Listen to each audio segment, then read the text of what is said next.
So আজকে আমরা প্রথমে একটু স্যাম্পলিং কি জিনিস এবং স্যাম্পলিংয়ের বিভিন্ন মেথড নিয়ে আলোচনা করব আমরা। কোনো ম্যাথমেটিক্যাল কিছু থাকবে না প্রথম পার্টে, শুধু একটু কনসেপচুয়াল আলোচনা। সো প্রথমেই যে স্ট্যাটিস্টিশিয়ান হিসেবে আমাদের কাজটা কী হবে, সেই কাজটাকে আমরা খুব স্পেসিফিক্যালি বলতে পারি যে আমরা জেনারেলাইজ করতে চাই। দ্যাট মিনস আমরা কোনো একটা ন্যাচারাল ফেনোমেনা বা কিছু একটাকে আমরা একটা স্যাম্পল কালেক্ট করে সেই ঘটনাটাকে আমরা লার্জার পপুলেশনে জেনারেলাইজ করতে চাই। যেমন একটা যদি আমি এক্সাম্পল দিই যে সাপোজ আমরা নেক্সট ইলেকশনের রেজাল্ট ফোরকাস্ট করতে যাচ্ছি। সো এরকম যদি একটা রিসার্চ আমরা নেই বা একটা প্রজেক্ট আমরা নেই, তাহলে কতগুলো প্রবলেম আছে এখানে। যে ফার্স্ট অফ অল হচ্ছে, যদি আমরা ইলেকশনের রেজাল্ট ফোরকাস্ট করতে চাই, তাইলে আমাদের হচ্ছে কিছু ইনফরমেশন দরকার। এবং কাদের ইনফরমেশন দরকার? ভোটারদের। দ্যাট মিনস হচ্ছে আমাদের যত এলিজিবল ভোটার আছে বাংলাদেশে। সো এই সবার হচ্ছে আমাদের কিছু না কিছু ইনফরমেশন দরকার। সো এই যে বাংলাদেশের ওই নির্দিষ্ট ইলেকশন ইয়ারে সকল এলিজিবল ভোটার্স, এটাকে আমরা বলতেছি হচ্ছে আমাদের প্রজেক্ট বা স্ট্যাটিস্টিক্যাল রিসার্চের পপুলেশন। বাট প্রবলেম হচ্ছে এই সকল ভোটারদের হচ্ছে স্টাডি করা নিয়ারলি ইম্পসিবল। এখানে আমাদের টাইম কনস্ট্রেন্ট থাকে, আমাদের কিছু ইকোনমিক্যাল কনস্ট্রেন্টও থাকে, এর উপর থাকে হচ্ছে আপনার সবার কাছে গেলেই ওরা তো আর বলবে না কাকে ভোট দিব, ইম্পসিবল এটা। সো এইসব কারণে হচ্ছে আমাদের এই পপুলেশন স্টাডি করা পসিবল হয় না। দ্যাটস ওয়াই হচ্ছে আমরা এই পুরা পপুলেশনের একটা ছোট্ট পার্টকে স্টাডি করি, স্মল পার্ট, যেটাকে আমরা বলি হচ্ছে আমাদের স্যাম্পল।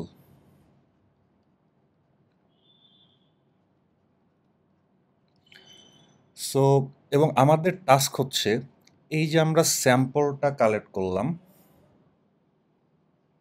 এই স্যাম্পল থেকে মানে এই স্যাম্পল যে ইলিজিবল ভোটার ছিল, সাপোজ আমাদের 5 কোটি ইলিজিবল ভোটার ছিল, তার মধ্যে থেকে আমরা 2000 স্যাম্পল কালেক্ট করলাম। সো এই স্যাম্পল ভোটারদের যে ইনফরমেশনটা, সেটা আমরা অ্যানালাইজ করে পপুলেশন ভোটারদের সম্পর্কে কিছু গেস করতে চাই বা কিছু ইনফার করতে চাই। এই জিনিসটাকে বলা হচ্ছে আমাদের জেনারেলাইজেশন, যে আমরা ছোট একটা বা একটা পার্ট ইনফরমেশন থেকে মানে স্যাম্পল থেকে কিছু একটা ইনফরমেশন রেডি করে সেই ইনফরমেশনটাকে আমরা লার্জার পপুলেশনে জেনারেলাইজ করতে চাই। মানে আমরা বলতে চাই যে এই 1000 স্যাম্পলের বিহেভিয়ার এরকম এরকম, দ্যাট মিনস হচ্ছে আমাদের পুরো পপুলেশন, দ্যাট মিনস সকল এলিজেবল ভোটারের বিহেভিয়ারই হয়তো এরকম হবে।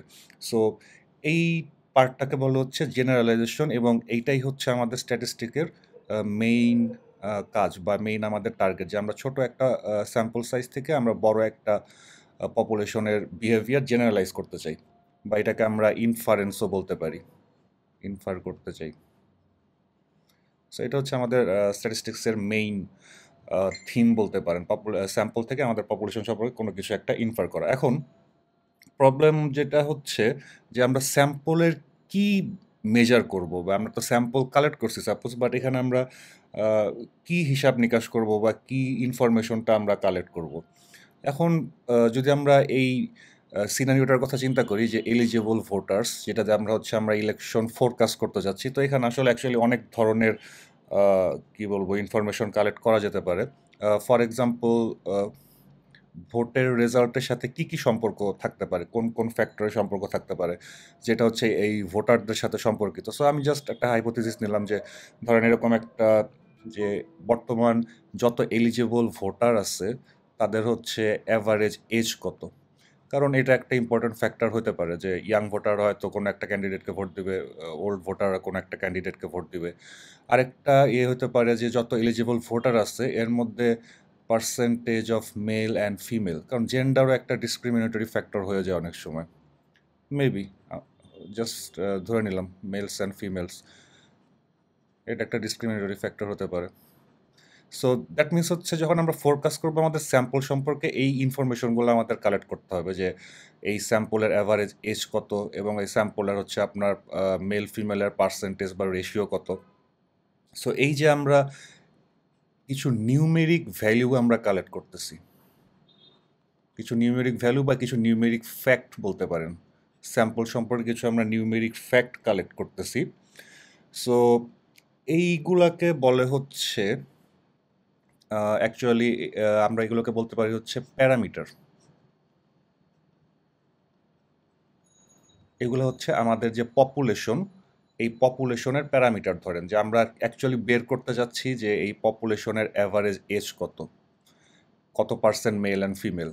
সো এই যে নিউমেরিক ফ্যাক্টগুলো আমরা কালেক্ট করতে চাচ্ছি এইগুলাকে বলি হচ্ছে আমরা প্যারামিটার। বাট ওই যে আবার একই প্রবলেম যে পপুলেশনের অ্যাভারেজ এজ, তারপরে এই পপুলেশনের কত পার্সেন্ট মেল ফিমেল, এগুলো তো আমাদের প্রত্যেকের কাছে যায় কালেক্ট করা সম্ভব না।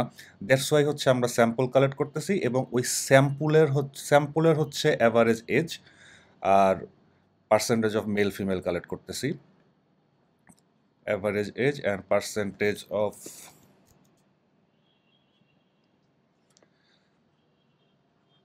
মেল ফিমেল, এটা হচ্ছে আমাদের স্যাম্পলের কালেক্ট করতেছি। সো এইগুলাকে বলি হচ্ছে আমরা স্ট্যাটিস্টিক। পার্থক্যটা হচ্ছে যখন আমরা পপুলেশনের কথা বলবো, দ্যাট মিনস যখন আমরা পপুলেশন সম্পর্কে কোনো নিউমেরিক্যাল ফ্যাক্টের কথা বলবো সেটাকে আমরা বলি হচ্ছে প্যারামিটার। আর যখন আমরা স্যাম্পলের কোনো নিউমেরিক্যাল ফ্যাক্ট বা কোনো নিউমেরিক্যাল ভ্যালুর কথা বলবো তখন সেটাকে আমরা ইউজুয়ালি বলি হচ্ছে স্ট্যাটিস্টিক। এবং আমাদের কাজটাই হচ্ছে এই স্যাম্পল সম্পর্কে কিছু স্ট্যাটিস্টিক ক্যালকুলেট করে পপুলেশনের যে প্যারামিটারটা আছে সেটাকে এস্টিমেট করা। সো মানে এই পুরা বিষয়গুলো হচ্ছে বিভিন্ন ধরনের টার্মিনোলজি, কিভাবে কে কোন জিনিসটাকে ডিফাইন করতেছে। যদি আমি আবার একটা ছোট্ট করে সামারাইজ করি, যে আমরা একটু আগে বললাম যে আমাদের স্ট্যাটিস্টিশিয়ান হিসেবে আমাদের মূল কাজটাই হচ্ছে যে কোনো একটা ইনফরমেশনকে জেনারেলাইজ করা। কোথায় জেনারেলাইজ করা? যে স্যাম্পল থেকে পপুলেশনে জেনারেলাইজ করা। কারণ হচ্ছে আমরা যখন কোনো একটা রিসার্চ এন্ডেভার নিই যে স্টাডি করার জন্য, মোস্ট অফ দ্য টাইমই ওইটার যে পুরো পপুলেশনটা থাকে ওইটাকে স্টাডি করা নিয়ারলি ইম্পসিবল সবসময় হয়। এর জন্য আমরা যেটা করি যে আমরা এই পপুলেশন থেকে হচ্ছে একটা নির্দিষ্ট অ্যামাউন্ট স্যাম্পল নিই। সেই স্যাম্পল থেকে হচ্ছে আমরা কিছু নিউমেরিক্যাল ভ্যালিউ কালেক্ট করি, for example average age, percentage of male female, যেগুলোকে আমরা বলতেছি স্ট্যাটিস্টিক্স। রিমেম্বার, স্যাম্পল লেভেলে যখন আমরা কথা বলি তখন এই নিউমেরিক্যাল ফ্যাক্টগুলোকে আমরা বলতেছি স্ট্যাটিস্টিক। আর এই স্ট্যাটিস্টিকগুলো দিয়ে হচ্ছে আমরা ফাইনালি আমাদের পপুলেশন লেভেলের যে প্যারামিটার সেগুলোকে এস্টিমেট করার চেষ্টা করি। সো এইভাবে আমরা বলতে পারি যে স্ট্যাটিস্টিক্স হচ্ছে what we know. As a statistician what we know, এটাকে বলতেছি আমরা হচ্ছে স্ট্যাটিস্টিক। আমরা যখন স্যাম্পল কালেক্ট করবো, এখানে যখন আমরা মিন, মিডিয়ান, মোড, আইকিউ বা স্ট্যান্ডার্ড ডিভিয়েশন ইটসেট্রা যখন আমরা ক্যালকুলেট করতেছি, ওটা আমরা জানতেছি যে অ্যাকচুয়াল ভ্যালুটা কী। আর প্যারামিটার হচ্ছে what we want to know, what we want to know. এটা হচ্ছে আমাদের স্ট্যাটিস্টিক আর প্যারামিটারের মধ্যে পার্থক্য। এই যে আমরা স্ট্যাটিস্টিক থেকে প্যারামিটারগুলো ইনফার করতেছি, সো এই ব্যাপারটা কতটুকু অ্যাকচুয়ালি আপনার বিশ্বাসযোগ্য হইতে পারে। সাপোজ হচ্ছে বাংলাদেশের নেক্সট ইলেকশনে এলিজিবল ভোটার আছে 10 কোটি, জাস্ট সে। এখন আমরা যদি জাস্ট 1000 ভোটারের ইনফরমেশন বা স্যাম্পল কালেক্ট করি, তারপরে যদি আমরা সেই ওখানে ভোটারদের কিছু স্ট্যাটিস্টিক কালেক্ট করি, ফর এক্সাম্পল এজ, তাদের মানে এরকম কিছু স্ট্যাটিস্টিক কম্পিউট করি যেটাতে হচ্ছে আমরা তাদের কাকে ভোট দেবে সেটা ফোরকাস্ট করতে পারি, তারপরে আমরা বললাম যে সেটা তাহলে পুরো বাংলাদেশে এরকম, এটা কতটুকু বিশ্বাসযোগ্য হবে? সো এইটা তত বেশি বিশ্বাসযোগ্য হবে যত হচ্ছে আমাদের এই স্যাম্পলটা আমাদের এই পপুলেশনের মানে এটাকে বলা হচ্ছে রিপ্রেজেন্টেটিভ হবে। এই ওয়ার্ডটাকে বলা হচ্ছে রিপ্রেজেন্টেটিভ। আজকে মানে এই টপিকে আমরা হচ্ছে বিভিন্ন ধরনের টার্মিনোলজির সাথে পরিচিত হব যে কোন ওয়ার্ড দিয়ে অ্যাকচুয়ালি কী বোঝাচ্ছে। রিপ্রেজেন্টেটিভ। সো রিপ্রেজেন্টেটিভ স্যাম্পল বলতে কি বোঝায়? সাপোজ যে একটা এক্সাম্পল দিতে পারি। ধরেন হচ্ছে আপনি ঢাকা শহরের বিভিন্ন এলাকার একটা বা ঢাকা শহরের উপর একটা আপনার সার্ভে চালাচ্ছেন। সো প্রবাবলি জাস্ট একটা সিম্পল সার্ভে যে ঢাকা শহরের মানুষের অ্যানুয়াল ইনকাম কত, এরকম একটা আপনি সার্ভে চালাচ্ছেন, বা এই টা আপনি বের করতে চাচ্ছেন। এখন আবার একটু ক্লিয়ার করি যে আমাদের টার্গেট আমরা জানতে চাচ্ছি কি ঢাকা শহরের মানুষদের এভারেজ অ্যানুয়াল ইনকাম। এটা হচ্ছে আমরা জানতে চাচ্ছি। দ্যাট মিনস এইটা আমরা এখনো জানি না। এটা আমরা জানতে চাচ্ছি। দ্যাট মিনস এটা হচ্ছে আমাদের প্যারামিটার। আর অবভিয়াসলি হচ্ছে ধরেন ঢাকা শহরকে যদি আমরা বিভিন্ন ভাগে ভাগ করি, সো বিভিন্ন এলাকায় যদি আমরা ভাগ করি, সো আমরা কি করব, বিভিন্ন এলাকা থেকে আমরা স্যাম্পল নিব, কারণ পুরো ঢাকা শহরে সবার কাছে যায় যায় যত তাদের অ্যানুয়াল ইনকাম সম্পর্কে জানা আমাদের পসিবল না। সো আমরা যেটা কি করব যে আমরা একটা স্যাম্পল নিব এবং সেই স্যাম্পল থেকে একটা স্যাম্পল স্ট্যাটিস্টিক কম্পিউট করব। সেটা কি, যে এই স্যাম্পলের অ্যাভারেজ অ্যানুয়াল ইনকাম, এবং আমরা হচ্ছে এই স্যাম্পল অ্যাভারেজ অ্যানুয়াল ইনকাম যে আমাদের স্ট্যাটিস্টিক্সটা, এটা থেকে হচ্ছে আমাদের পপুলেশন অ্যাভারেজ অ্যানুয়াল ইনকামের যে প্যারামিটারটা, এটা হচ্ছে আমরা এস্টিমেট করব। আমরা এই স্যাম্পল অ্যাভারেজ অ্যানুয়াল ইনকাম যে স্ট্যাটিস্টিক্সটা আমরা কম্পিউট করছি, এখান থেকে হচ্ছে আমরা অ্যাভারেজ অ্যানুয়াল ইনকামটাকে এস্টিমেট করব। সো এখন এই এস্টিমেটটা কখন ভালো হবে? যখন হচ্ছে আমাদের স্যাম্পলটা ভালো হবে। এখন এই স্যাম্পল ভালো হওয়াকে আমরা বলতেছি হচ্ছে স্যাম্পলটা যত রিপ্রেজেন্টেটিভ হবে। রিপ্রেজেন্টেটিভ মিন যে ধরেন পুরা ঢাকা শহরের কথা চিন্তা করেন।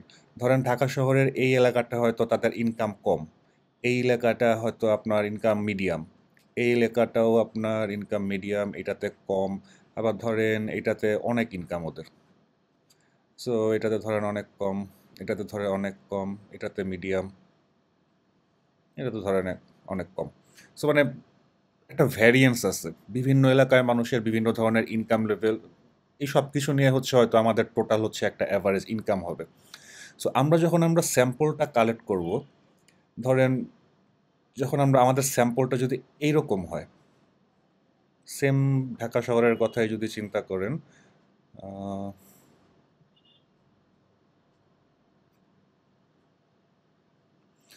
দেখেন আমরা আমাদের স্যাম্পলটা ধরেন এই যে মিডিয়াম ইনকাম, এখান থেকে আমরা স্যাম্পল নিলাম, মানে স্যাম্পল নিচ্ছি তো আমরা র্যান্ডমলি নিচ্ছি হয়তো ধরেন। সো এইখান থেকে একটা স্যাম্পল নিলাম, আর ধরেন এখান থেকে একটা স্যাম্পল পড়লো এই এলাকাটার থেকে, আর বাকি যে এলাকাগুলো ছিল এই যে এগুলা, এখান থেকে হয়তো ধরেন আমাদের কোনো মানুষ আমরা নিলাম না।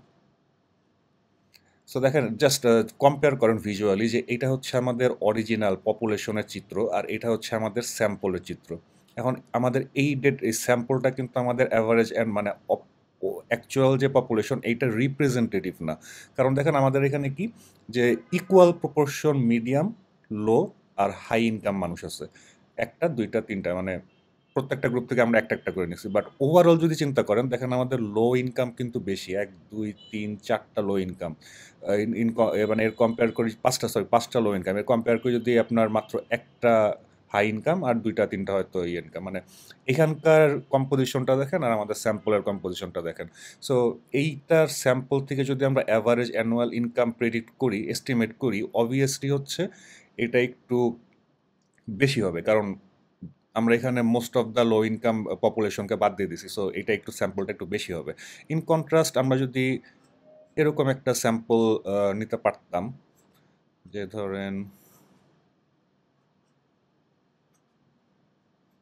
যেখানে আমরা হচ্ছে ধরেন অলমোস্ট প্রত্যেকটা জায়গার থেকে ইকুয়াল ধরছি, বা ইকুয়াল স্যাম্পল নিছি, এখান থেকে নিছি, এখান থেকে নিছি, এখান থেকে নিছি, ধরেন এইটা বাদ দিছি, এটা হয়তো আমাদের মিস হয়ে গেছে, এটা হয়তো মিস হয়ে গেছে, এখান থেকে নিছি, তারপরে ধরেন এখান থেকে কিছু স্যাম্পল আসছে, এখান থেকেও স্যাম্পল আসছে।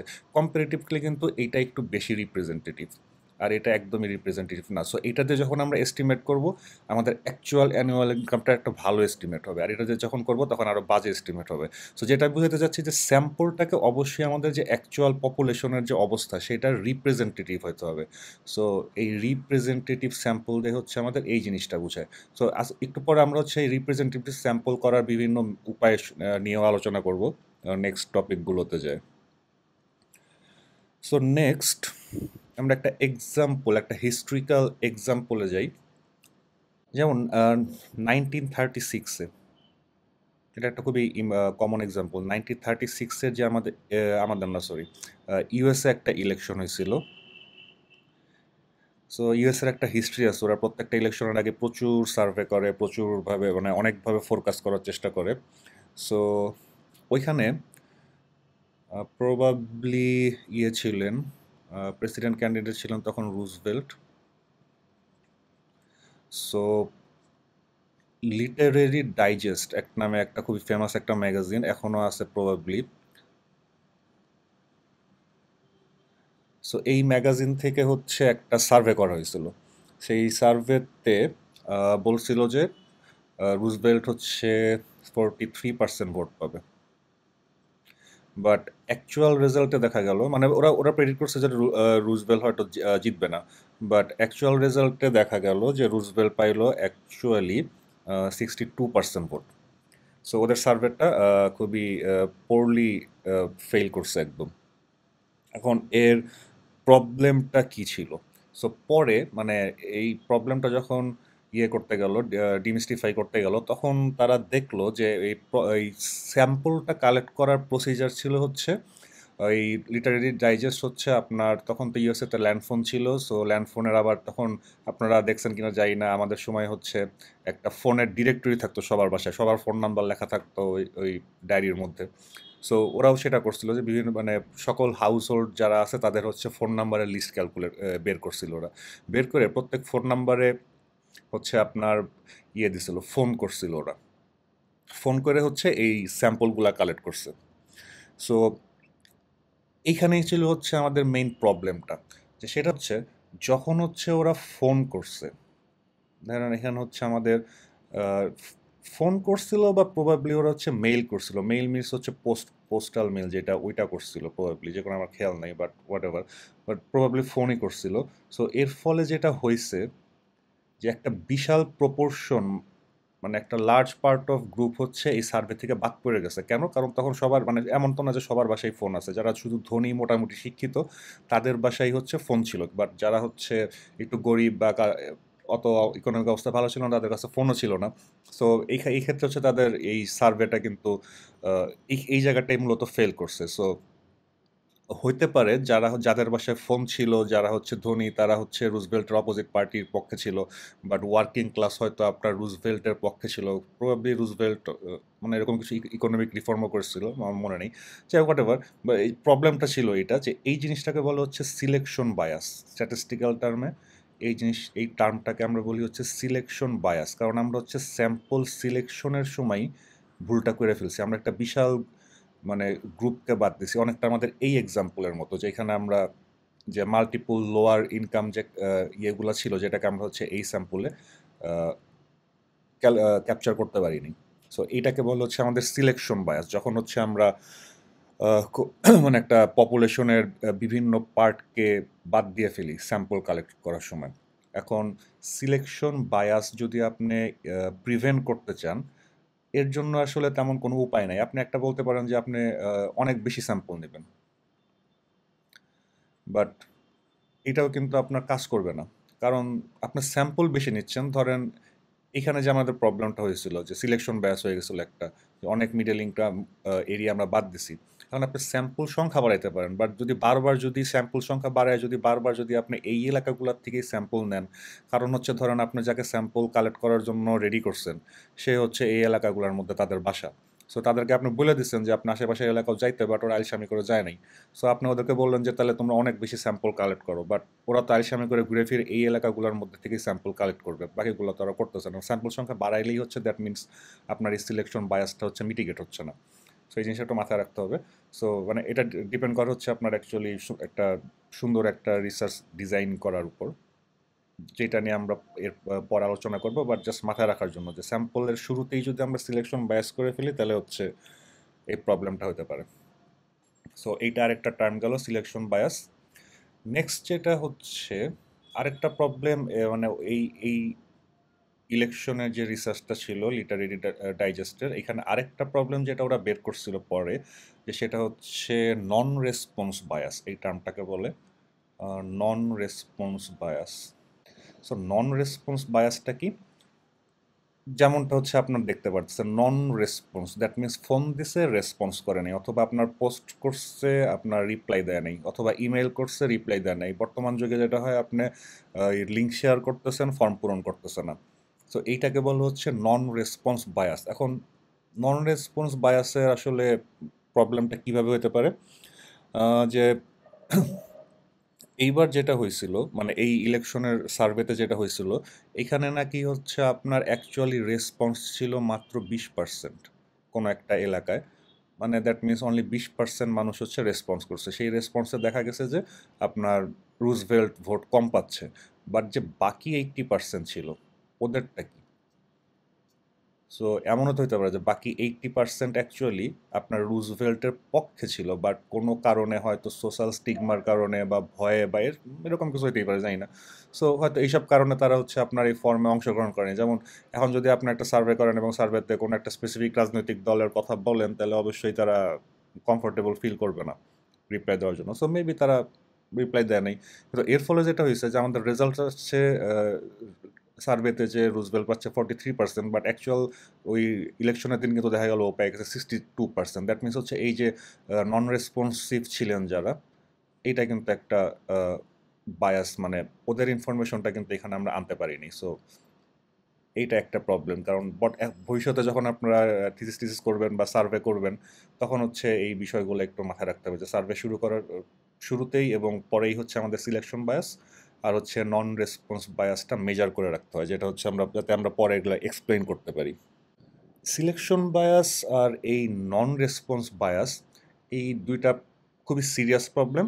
বাট এটার আরও বড় প্রবলেম হচ্ছে যে আপনি কখনোই ডেটা দেখে হচ্ছে আপনি বুঝতে পারবেন না এখানে কোনো সিলেকশন বায়াস আছে বা কোনো নন রেসপন্স বায়াস আছে কি নাই। মানে আপনাকে যদি একটা সুন্দর এক্সেল ফাইল দিই, সুন্দর সবার সার্ভে রেসপন্স আপনার দেখে মনে হবে যে খুবই সুন্দর, সবাই তো রেসপন্স করছেই, বাট ওটা দেখে কিন্তু আপনি বুঝতে পারবেন না যে অ্যাকচুয়ালি সিলেকশন বায়াস ছিল কিনা। মানে আপনি সিলেক্টিভভাবে শুধু স্পেসিফিক গ্রুপের অ্যান্সারই নিছেন কিনা, অথবা আপনার কে কত পার্সেন্ট অ্যান্সার করে কি নাই। এই ইনফরমেশনগুলো কিন্তু আপনার ডাটা দেখে আপনি কখনো বুঝতে পারবেন না। সো এগুলো হচ্ছে আমাদের পেপারে বা লিটারেচারে এগুলো আমাদের যারা রিসার্চ করবে তারা হচ্ছে এগুলো এক্সপ্লেন করে দেবে, যাতে ভবিষ্যতে অন্য কেউ যখন এটা নিয়ে কাজ করবে সে ক্লিয়ার একটা ধারণা পায় যে এখানে কোনো প্রবলেম ছিল কি না। এই দুইটা তাহলে আমরা কি কি টার্ম দেখলাম, যে আমরা জেনারেলাইজ করে কিভাবে বা কি জিনিস সেটা দেখলাম, বা জেনারেলাইজেশন বা ইনফারেন্স কি জিনিস সেটা দেখলাম। তারপর আমরা দেখলাম রিপ্রেজেন্টেটিভ স্যাম্পল কি জিনিস। তারপর আমরা দেখছি হচ্ছে প্যারামিটার কি আর স্ট্যাটিস্টিক্স কি, প্যারামিটার আর স্ট্যাটিস্টিক্সের মধ্যে পার্থক্য দেখছি। তারপরে আমরা দেখলাম নন রেসপন্স বায়াস আর সিলেকশন বায়াস। নেক্সটে আমরা আরও কিছু এক্সাম্পল দেখবো, আরও কিছু হিস্ট্রিক্যাল এক্সাম্পল দেখব। সো আমরা একটু আগে হয়তো দেখলাম 1936 সালের ইলেকশন। নেক্সট হচ্ছে আমরা দেখব 1948 সালের ইলেকশনে কি হয়েছিল। So 1948 election, US election. So এইবার হচ্ছে ক্যান্ডিডেট ছিল হচ্ছে আমাদের ট্রুম্যান আর ডিউই। ডিউই আমি কখনো নাম শুনিনি, বাট ট্রুম্যান আপনারা নাম শুনতে পারেন, প্রবাবলি খুব ফেমাস। সো দুইজন ক্যান্ডিডেট ছিল এবার। এবং এবার কয়েকজন হচ্ছে সার্ভে করছে। ফর এক্সাম্পল ট্রুম্যানেরটা ছিল হয়তো 45%, আরেকজন প্রেডিক্ট করছে হয়তো 44% ভোট, আরেকজন প্রেডিক্ট করছে হচ্ছে আপনার 38% ভোট। যদি স্পেসিফিক্যালি বলি, এটা সার্ভে করছে হচ্ছে ক্রসলে, এটা সার্ভে করছে হচ্ছে গ্যালাপ। গ্যালাপ প্রবাবলি খুব কমন একটা নাম, এখন ওরা সার্ভে টার্ভে করে। আরেকটা হচ্ছে এটা করছে রপার। আর অ্যাকচুয়াল রেজাল্ট, আর ডিউইর ক্ষেত্রে ওরা করছিল 50%, এটা 50% ধরে, এটা হচ্ছে 53%। মানে এগুলো ছিল হচ্ছে আমাদের এই যে সার্ভে কোম্পানিগুলা, বিভিন্ন নিউজ কোম্পানি, ওদের সার্ভে রেজাল্ট। আর অ্যাকচুয়ালি যেটা রেজাল্ট আসছিল সেটা হচ্ছে ট্রুম্যান ভোট পাইছিল 50%, আর ডিবি ভোট পাইছিল হচ্ছে 45%। আবার ওদের যে সার্ভে ছিল এটা ভুল প্রমাণিত হয়েছে। সো আগের বার তো ভুল প্রমাণিত হয়েছে হচ্ছে আপনার ইয়ে করছিল দেখে, ফোনে ইন্টারভিউ নিছে, সো একটা বিশাল একটা গ্রুপ বাদ পড়ে গেছে। সো এইবার কি প্রবলেম হতে পারে? এইবার ওরা যেটা করছিল এটা হচ্ছে আপনার কোটা স্যাম্পলিং, নতুন টার্ম, QUOTA, কোটা স্যাম্পলিং করছিল ওরা আগের বারের যে প্রবলেমটা ছিল ওইটাকে মিটিগেট করার জন্য। QUO, এটা QUOTA, কোটা স্যাম্পলিং। সো এটা হচ্ছে একটা টার্ম। সো কোটা স্যাম্পলিংটা অ্যাকচুয়ালি কি? এটা যদি আপনারা বুঝতে চান যে আগেরবার আমাদের প্রবলেম কী ছিল, যে আগেরবার আমাদের প্রবলেম ছিল যে আমরা বিভিন্ন সাব গ্রুপ মিস করে গেছি। যেমন হচ্ছে আমরা হাই ইনকামের নিছি, লো ইনকাম নিছি, মিডল ইনকাম একটা একটা করে নিছি, বাট আরও যে মিডল ইনকাম লো ইনকাম ছিল ওটাকে আমরা নিই নাই, বিভিন্ন সাব গ্রুপ মিস করে গেছি। আর এই ইউ সিলেকশনের এই রেজাল্টে যেটা হয়েছিল যে আপনার যাদের যাদের ফোন নাই, যারা একটু ইকোনমিক অবস্থা খারাপ, তাদেরকে ওরা পুরো বাদ দিয়ে ফেলছে ফোনে ইন্টারভিউ করতে যায়। সো এটা ছিল হচ্ছে আগের বারের প্রবলেম। সো এইবারের প্রবলেমটাকে মিটিগেট করার জন্য ওরা এরকম একটা ডিজাইন করছিল যে ধরেন একটা ইন্টারভিউয়ার থাকবে,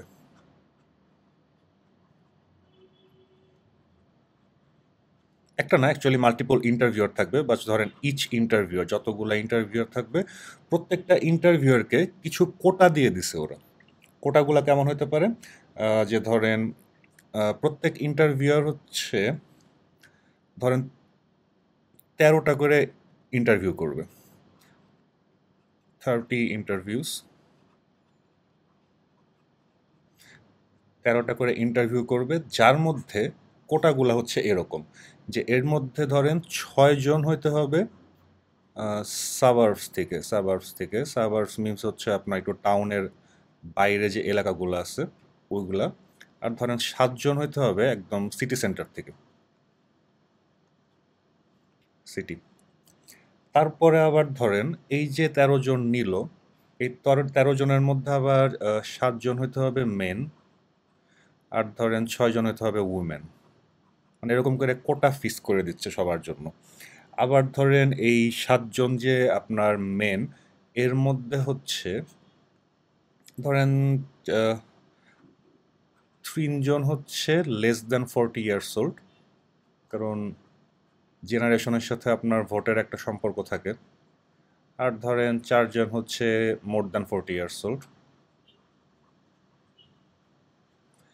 আর 6 উম্যানের মধ্যে হয়তো এরকম থাকে, হয়তো থাকবে কোটা এরকম, ওদের আবার এরকম সিমিলার একটা কোটা থাকবে। আবার এই যে 7 জন মেন, এদের মধ্যে ধরেন আবার একটা কোটা দিয়ে দিচ্ছে যে একজনকে হইতে হবে ব্ল্যাক, আর বাকি 6 জনকে হইতে হবে হচ্ছে হোয়াইট।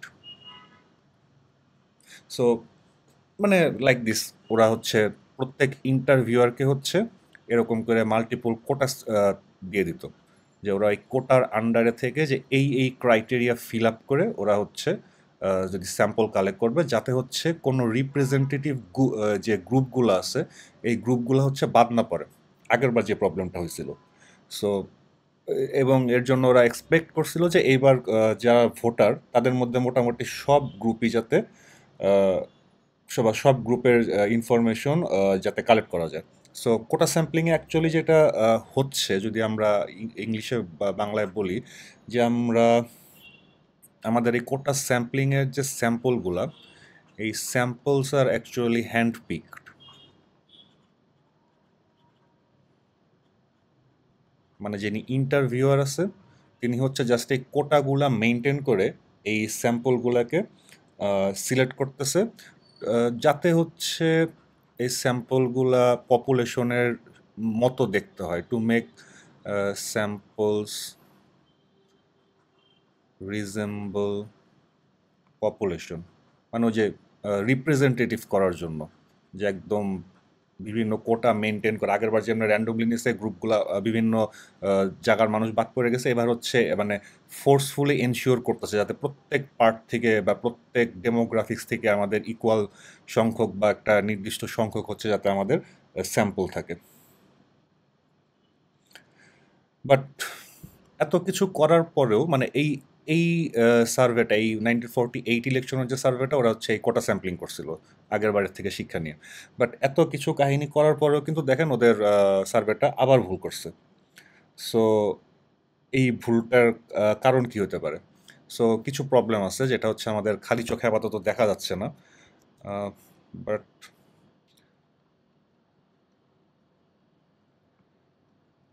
ফার্স্ট অফ অল যে প্রবলেমটা সেটা হচ্ছে এই যে ইন্টারভিউয়ার, যিনি হচ্ছে যাকে হচ্ছে এই বিভিন্ন কোটা অ্যাসাইন করে দেওয়া হয়েছে, তারকে কোটা অ্যাসাইন করা হয়েছে, but he is free to choose anybody.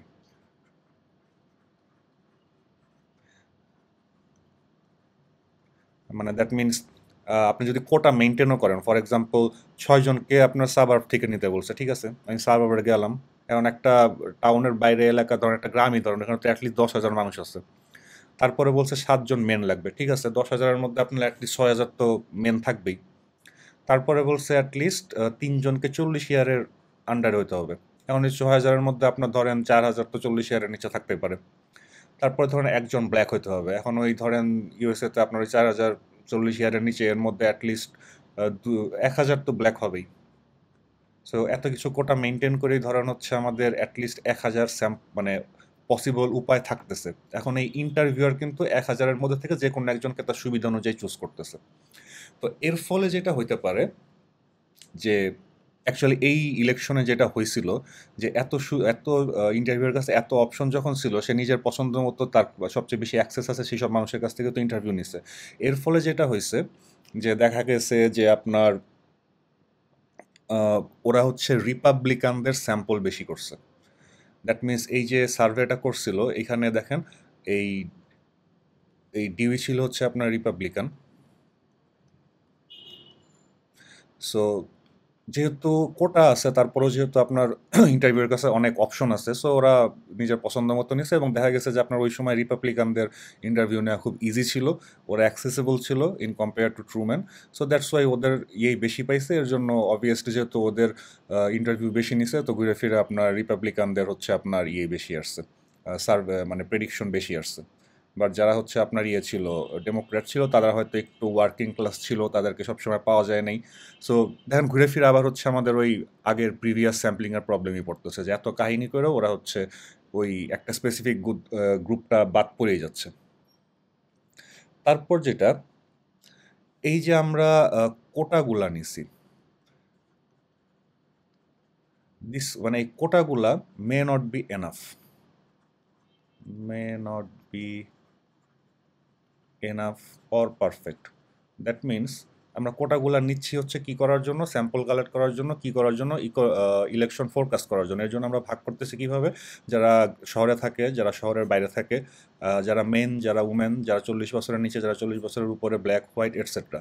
এখন আপনার একটা ইলেকশনের রেজাল্ট কি এইটাই সব, মানে এইটুকুর উপরে ডিপেন্ড করে? কখনোই না। মানে আরও কত কিছুর উপর ডিপেন্ড করে, কার ইনকাম লেভেল কত, কে কোন এলাকায় থাকে, সেই এলাকায় তার ইনকামের সাথে আপনার মানে বাসা ভাড়া টাসা ভাড়া, খাওয়া দাওয়া সব কিছু মিলাই চলতেছে কিনা, মানে তার পারচেসিং পাওয়ার মানে আপনি শেষ করতে পারবেন না। সো ওই এত ফ্যাক্টরকে যখন আপনি ছোট করে ৪-৫টা ফ্যাক্টর দিয়ে আপনি যখন কোটা বানাচ্ছেন, সো অবভিয়াসলি আপনার যে টার্গেট, যে আপনার ইলেকশন রেজাল্ট, অবভিয়াসলি হচ্ছে এটা ভালো কাজ করবে না। সো এটা একটা লিমিটেশন। সো কোটা স্যাম্পলিংয়ের ২টা লিমিটেশন, যে যতই কোটা সিলেক্ট করেন আপনি, সব কোটা মেনটেন করার পরেও আপনার যে ইন্টারভিউয়ার তার কাছে আপনার হাজার খানেক অপশন থাকবে। সো ও ওই সময় হচ্ছে ওর সবচেয়ে সুবিধাজনক যেটা সেটাই নিবে। সো এখানে একটা বায়াস চলে আসে, সিলেকশন বায়াস চলে আসে। আর সেকেন্ডলি হচ্ছে আপনি যতই কোটা বানান, সেই কোটা কখনোই হচ্ছে আপনার যে টার্গেট থাকবে বা আপনার যে এইম থাকবে সেটাকে কখনো হচ্ছে আপনার ফুললি এক্সপ্লেইন করতে পারবে না। সো এখানেও কিছুটা ল্যাকিংস থেকেই যাচ্ছে। সো এইসব কারণ হচ্ছে আপনার কোটা স্যাম্পলিংটাও অ্যাকচুয়ালি ভালো কাজ করতেছে না। চলেন আমরা নেক্সট ইয়েতে যাই, নেক্সট ইয়ারের ইলেকশনে দেখি কি করছে। ১৯৪৮ সালের ইলেকশন পর্যন্তই মোটামুটি হচ্ছে আপনার প্রেডিকশনগুলো খুব বাজে হয়েছে। ১৯৫২ থেকে আবার ওরা মোটামুটি অ্যাকুরেট প্রেডিকশন দিছে, কারণ এই সময় থেকে ওরা যেটা ইউটিলাইজ করছে সেটাকে বলে হচ্ছে সিম্পল প্রবাবিলিটি স্যাম্পলিং।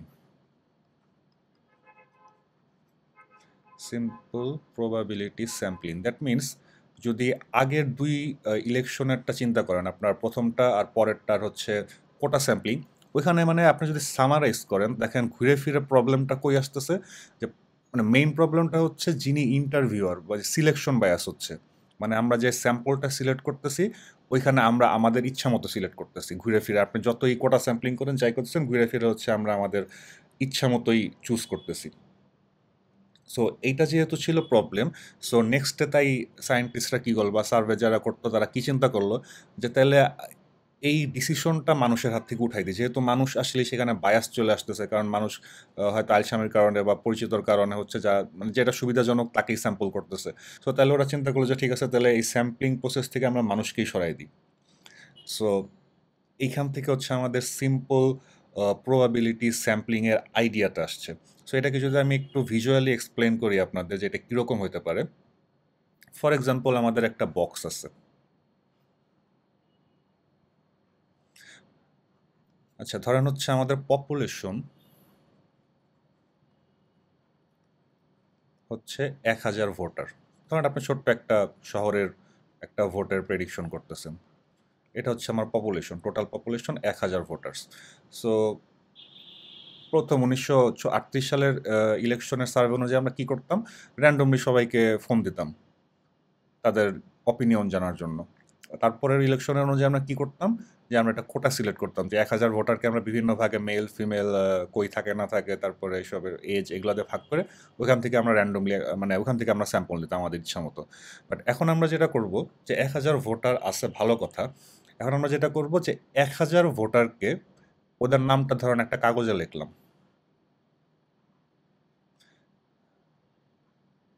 তো এরকম হচ্ছে 1000 ভোটারের নাম কাগজে লিখে আমরা ধরেন একটা বাক্সের মধ্যে হচ্ছে আমরা রেখে দিলাম। এরকম ধরেন রাখলাম। তারপরে আমরা যেটা করব যে আমরা স্যাম্পল নিব 100 জনের। এই 1000 ভোটার থেকে আমরা স্যাম্পল নেব হচ্ছে 100 ভোটারের। যেটা করব হচ্ছে আমরা সিম্পল প্রবাবিলিটি র্যান্ডমের মাধ্যমে। সো আমরা এখন যেটা করব যে এই যে বক্সটা যেখানে হচ্ছে আমাদের 1000 মানে পুরা পপুলেশনের সকল যে মানুষগুলো আছে বা ভোটারগুলো আছে সবার যেখানে নাম আছে এইখান থেকে র্যান্ডমলি একটা একটা করে আমরা নাম নিব। সাপোজ প্রথমবার হচ্ছে আমরা একটা নাম নিলাম, এটা হচ্ছে আমাদের একটা স্যাম্পল। তো এখন আমাদের এই বক্সে হচ্ছে ইয়ে আছে, কি বলে, নাম আছে হচ্ছে 999টা। আগে ছিল 1000টা ভোটার, এখন আছে 999টা। একটা উঠাই ফেলছি, সো এখন আছে 999টা। ধরুন হচ্ছে আমি তারপরে আরেকটা র্যান্ডমলি একদম ইচ্ছা মতো নিব। সো এখন হচ্ছে আমার দুইটা নাম নেওয়ার পর আমাদের স্যাম্পল আছে হচ্ছে 998টা। তারপরে এইভাবে হচ্ছে আমরা র্যান্ডমলি একটা করে নিতে থাকবো। সো কারণ এটা আমাদের 1 নাম্বার স্যাম্পল, এটা আমাদের 2 নাম্বার স্যাম্পল, এটা আমাদের 3 number, 4 number, dot dot dot dot dot এইভাবে হচ্ছে আমরা 100তম স্যাম্পল বা 100তম ভোটারের নাম দিব। তারপর হচ্ছে ওই ভোটারগুলোকে যাই আমরা ওপিনিয়ন চাবো। দেন এর ফলে কি হচ্ছে দেখেন, যখন আমরা প্রথম স্যাম্পলটা নিচ্ছি এই মুহূর্তে হচ্ছে আমাদের বক্সে আছে 1000টা নাম।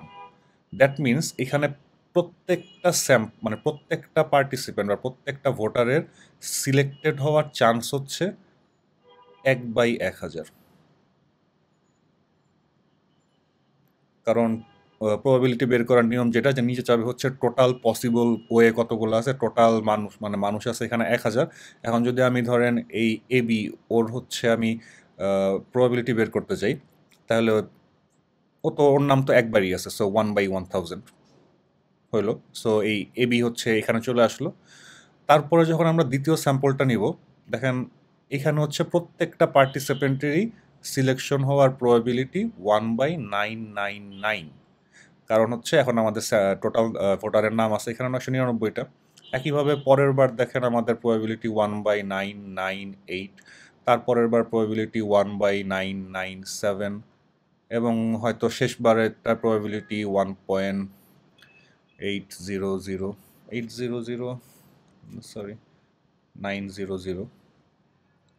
দ্যাট মিনস হচ্ছে মূল যে থিমটা, যে everyone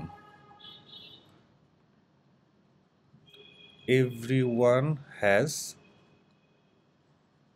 equal chance। মানে এটা খুবই ইম্পর্টেন্ট সিম্পল র্যান্ডম স্যাম্পলের মধ্যে। কারণ আগের বারের কথা চিন্তা করেন, সবার র্যান্ডম চান্স ছিল না। যেমন আপনি যদি কোটা স্যাম্পলিংয়ের কথা চিন্তা করেন, ঠিক আছে, কোটা আপনাকে অনেকটা মানে ন্যারো ডাউন করে দিচ্ছে যে কার কার সিলেকশন হওয়ার পসিবিলিটি বেশি, কিন্তু আলটিমেটলি যায় কিন্তু লাস্টে এই আপনার ইন্টারভিউয়ারের আশেপাশে যারা থাকবে তাদেরই কিন্তু সিলেকশন হওয়ার প্রবাবিলিটি বেশি। বাট এখানে কিন্তু দেখেন ওরকম কিছু আমাদের ধারের কাছেই যাচ্ছি না। কারণ এখানে প্রত্যেকটা স্টেপে আমরা মানে মানুষের জাজমেন্ট করার কোনো সুযোগই দিচ্ছি না। আমরা জাস্ট র্যান্ডম প্রসেস অনুসরণ করতেছি এবং পুরাটাই হচ্ছে এখন আমাদের চান্সের উপর। সো এইভাবে হচ্ছে করার ফলে যেটা হয় যে আমরা এই মানুষকে স্যাম্পল সিলেক্ট করার দায়িত্ব দিলে যে সিলেকশন স্যাম্পলিংয়ের ঝামেলাটা হইতো, সেইখান থেকে হচ্ছে আমরা মানে ওই সিলেকশন বায়াসটা হচ্ছে আমরা কমাইতে পারতেছি। মানে এখন আমরা মানুষের হাতে আর কোনো কিছু ছায়া দিচ্ছি না। আর রিয়াল লাইফে যেটা হয়, এই যে আমরা র্যান্ডমলি একজনকে অ্যাসাইন করতেছি, এখানে একটা জিনিস আপনাদের কনসেপচুয়ালি মনে রাখা দরকার যে আপনারা যতই র্যান্ডমলি বলেন, মানে হিউম্যান কখনো র্যান্ডম কিছু করতে পারে না। হিউম্যানের সবসময় একটা প্যাটার্ন থাকে। হিউম্যানের কাজকর্মের সবসময় একটা প্যাটার্ন থাকে, বা অ্যাকচুয়ালি একটা হিউরিস্টিক বের করা যায় একটা। মানে humans are predictable. So actually simple probability স্যাম্পলিংয়ে দ্যাটস ওয়াই আমরা যেটা করি, যে এই র্যান্ডম নাম্বারটা আমরা ইউজুয়ালি থাকে হচ্ছে আপনার কম্পিউটার জেনারেটেড।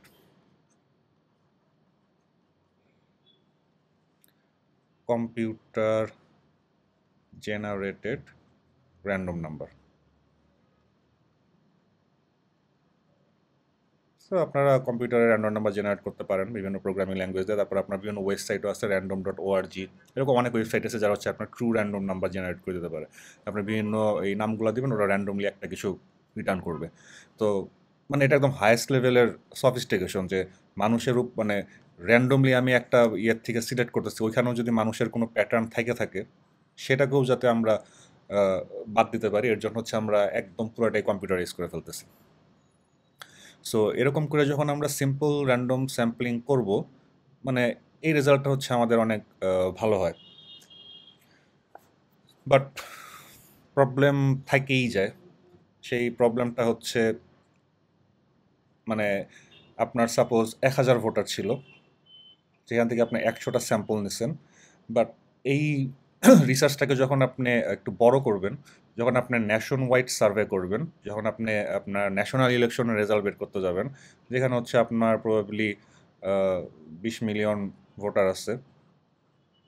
সো এখন আপনি কি করবেন? আপনি এই 20 মিলিয়ন ভোটারের নাম, মানে নাম খুঁজে বের করবেন। নাম খুঁজে বের করে হচ্ছে এগুলোকে একটা জায়গায় রেখে তারপর এখান থেকে একটা একটা করে র্যান্ডমলি ইয়ে করবেন। দ্যাটস নট পসিবল, কারণ আপনি এই 20,000 ভোটারের নাম কখনোই জানবেন না। সো সিম্পল র্যান্ডম স্যাম্পলিং কিন্তু পসিবল হচ্ছে না এখানে। এর এটাকে কাউন্টারঅ্যাক্ট করার মানে মোটামুটি যদি আপনার ম্যানেজেবল রিসার্চ হয়, যেমন আমরা যে রিসার্চগুলো করি, যে 300-400 স্যাম্পল নিই, বা পপুলেশনটা একটু ছোট থাকে, ধরেন আপনি যদি ড্যাফোডিল ইউনিভার্সিটির মধ্যে রিসার্চ করেন, আপনি বের করতে চান ড্যাফোডিল ইউনিভার্সিটির স্টুডেন্টদের অ্যাভারেজ আইকিউ কত, দ্যাট মিনস পপুলেশন হচ্ছে ড্যাফোডিল ডিআইইউ। সো এখানে আমাদের পপুলেশন একটু কম। আমরা চাইলে ইচ্ছা করলে মানে মেবি পসিবল যে আপনার সব স্টুডেন্টের একটা আইটি লিস্ট বের করে ওটাকে আপনার ওখান থেকে র্যান্ডমাইজ সিলেক্ট করা পসিবল, ইনফ্রাস্ট্রাকচার আছে। বাট ওই যে ন্যাশন ওয়াইডে চলে গেলে হচ্ছে আমাদের আর সিম্পল প্রবাবিলিটির স্যাম্পলিংটা মানে আমাদের পক্ষে কাজ করা পসিবল না। হয়তো গভর্নমেন্ট পারবে, এনআইডি আছে গভর্নমেন্টের, বা নির্বাচন কমিশন পারবে তারা, বাট আমাদের পক্ষে সম্ভব না। সো এরকম যদি ন্যাশন ওয়াইড সার্ভে আমরা করতে যাই, সো তখন আমাদের কাছে পসিবল অপশনটা হবে মাল্টি স্টেজ ক্লাস্টারিং স্যাম্পলিং। এটা হচ্ছে আমাদের নেক্সট টাইপের ক্লাস্টারিং। এটাকে আমি সিম্পলি যদি এক্সপ্লেন করি, আবার ইউএস ইলেকশন দিয়ে এক্সপ্লেন করি। এবার ওরা যেটা করছে, প্রবলেমটা কি ছিল মাল্টি স্টেজ ক্লাস্টারিংয়ের, যে সিম্পল র্যান্ডম প্রবাবিলিটি ক্লাস্টারিং যখন হচ্ছে আমাদের পপুলেশন বেশি হয়ে যায়, তখন হচ্ছে আমরা ট্র্যাক করতে পারি না এতগুলো মানুষকে থেকে কীভাবে র্যান্ডমলি, মানে এতগুলো মানুষের ইনফরমেশন শুরুতেই নেই। সো ওদের থেকে আমরা র্যান্ডমলি সিলেক্ট করবো কীভাবে? প্রবলেম কিন্তু ছিল এইটা। সো এইটাকে কমানোর, মানে এই প্রবলেমটাকে অ্যাভয়েড করার জন্য স্ট্যাটিস্টিশিয়ানরা যেটা করছে ইউএস ইলেকশনে, যে ইউএসকে হচ্ছে ওদের কতগুলা রিজিওনাল ভাগে ভাগ করছে, মানে প্রবাবলি ওদের পলিটিক্যাল কিছু এরিয়া ডিফাইন করা আছে, মানে আমাদের এই সংসদের ইয়ের মতো হয়তো, ওই সিটগুলোর মতো হয়তো। যেমন একটা যদি ধরেন ওয়েস্ট, একটা হচ্ছে সাউথ, একটা হচ্ছে, এটা দিয়ে নর্থ ওয়েস্ট নর্থ ইস্ট বোঝায় কি না, যাই হোক নাম দিতেছি। ধরেন এই 4টা পলিটিক্যাল রিজিয়নে ভাগ করছে, এবং এই 4টা পলিটিক্যাল রিজিয়নে সেপারেট স্টাডি করছে, separate studies on each of these political or geographical region. এটা হচ্ছে ফার্স্ট স্টেজ, মানে যেহেতু আমরা পুরা দেশের কথা চিন্তা করলে সিম্পল র্যান্ডম প্রবাবিলিটি বের করা কঠিন। সো আগে হচ্ছে আমরা আমাদের ধরেন ওরা হচ্ছে ওদের কান্ট্রিটাকে আগে হচ্ছে 4টা জিওগ্রাফিক্যাল রিজিয়নে ভাগ করছে।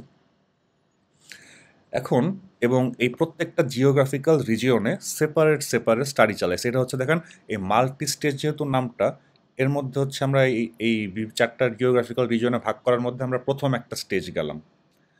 এখন প্রত্যেকটা রিজিয়নের তো আপনার সেপারেট স্টাডি হয়েছে। জাস্ট আমরা ধরেন এই যে নর্থ ইস্ট রিজিয়নটা, এইটার স্টাডি নিয়ে আমরা একটু জুম করি। মানে এখানে কি হয়েছে বুঝতে পারলে বাকিগুলোতে কি হয়েছে আপনারা এমনি বুঝতে পারবেন, যেহেতু সবগুলোতে সেম হচ্ছে।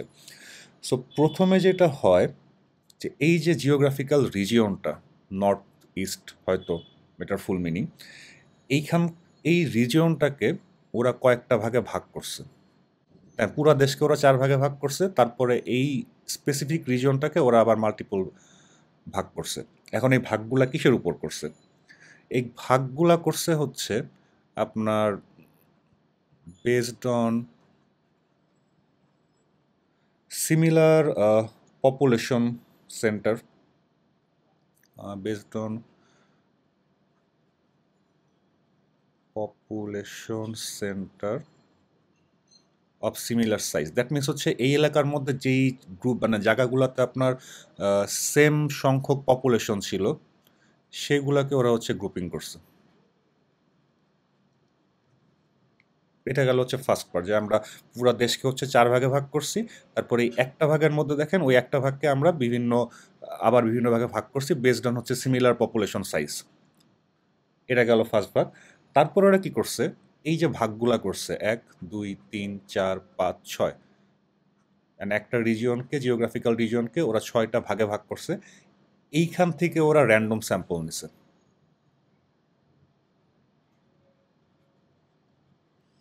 র্যান্ডম স্যাম্পল নিছে, ধরেন 6টা ভাগ করছে, হয়তো র্যান্ডম স্যাম্পলিংয়ে আপনি 3টা স্যাম্পল নিছেন, এইটা একটা নিছেন, মানে একদম র্যান্ডমলি পড়ছে, এটা একটা নিছেন, এইটা একটা নিছেন। সো আবার এই 3টা যে আমরা স্যাম্পল নিছি, এই 3টা স্যাম্পল থেকে তখন আবার আমরা এই 3টা স্যাম্পল হচ্ছে স্টাডিগুলো চালাইছি। ধরেন এইটার মধ্যে কি হয়েছে যদি আমরা দেখি, যে এইটাকে আবার হচ্ছে মাল্টিপল ওয়ার্ডে ভাগ করছে। দেখেন আবার লেভেলগুলো দেখেন, পুরো দেশকে 4 ভাগে ভাগ করা হয়েছে এখানে। তারপর একটা জিওগ্রাফিক্যাল রিজিয়নকে আপনার মাল্টিপল ভাগে ভাগ করা হয়েছে based on similar population size. তারপরে ওই ভাগগুলোকে আবার মাল্টিপল ওয়ার্ডে ভাগ করা হয়েছে। এখন এই ওয়ার্ডগুলো থেকে আবার র্যান্ডম স্যাম্পলিং করা হয়েছে। মানে আমরা ছোট করতেছি, যত পারা যায় হচ্ছে ছোট করতেছি। র্যান্ডম স্যাম্পলিং করা হয়েছে। ধরেন হচ্ছে আমরা এই জিনিসগুলা মানে এই ওয়ার্ডগুলোকে স্যাম্পল করছি, র্যান্ডমলি করছি, যে কোনো কিছু হতে পারে। কারণ এগুলোকে আমরা হচ্ছে স্যাম্পল করছি। এখন দেখেন আবার এইটার মধ্যে কি করছে, জাস্ট একটা এক্সাম্পল, অনেকগুলো তো স্যাম্পল করছি আমরা ওয়ার্ড, সবগুলোতে একই কাজ হবে। সো আমরা জাস্ট দেখাইতেছি এইটাতে কি করছে। এই যে একটা ওয়ার্ডকে আমরা স্যাম্পল করছি এখানে, এইটাকে আবার হচ্ছে আরো ভাগ করছে। এগুলাকে ওরা বলছে হচ্ছে প্রিসিংক্টস।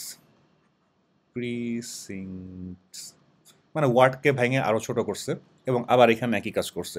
এই প্রত্যেকটা প্রিসিন্ট থেকে মানে এই সবগুলা প্রিসিন্ট থেকে র্যান্ডমলি স্যাম্পল করছে। স্যাম্পল সাইজ হয়তো ওরা ডিফাইন করে দিচ্ছে এতগুলো র্যান্ডম স্যাম্পল। ধরেন এই প্রিসিনগুলো হচ্ছে আমরা চুজ করছি বাই চান্স, বাই র্যান্ডমলি। তারপরে প্রিসিনগুলোর থেকে আবার কি হয়েছে দেখেন, এই একটা প্রিসিনটা আবার ভাগ হয়েছে মাল্টিপল হাউস হোল্ড। মানে এটা একদম অনেক নিচের লেভেলে চলে আসলাম আমরা, সর্বোচ্চ লেভেলে, যে একদম বাসাবাড়ি পর্যন্ত চলে আসছি এখন আমরা, যে এই প্রিসিনটে হচ্ছে আমাদের এতগুলা বাসা আছে এবং এই বাসাগুলাকে হচ্ছে আমরা র্যান্ডমলি স্যাম্পল করছি। আবার ধরেন এই বাসাগুলো হচ্ছে আমাদের সার্ভেতে স্যাম্পল হয়েছে।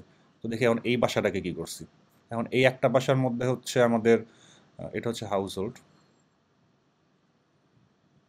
এই একটা বাসাতে আমাদের ধরেন মেম্বার আছে অনেকগুলো, ধরেন হচ্ছে ফাদার,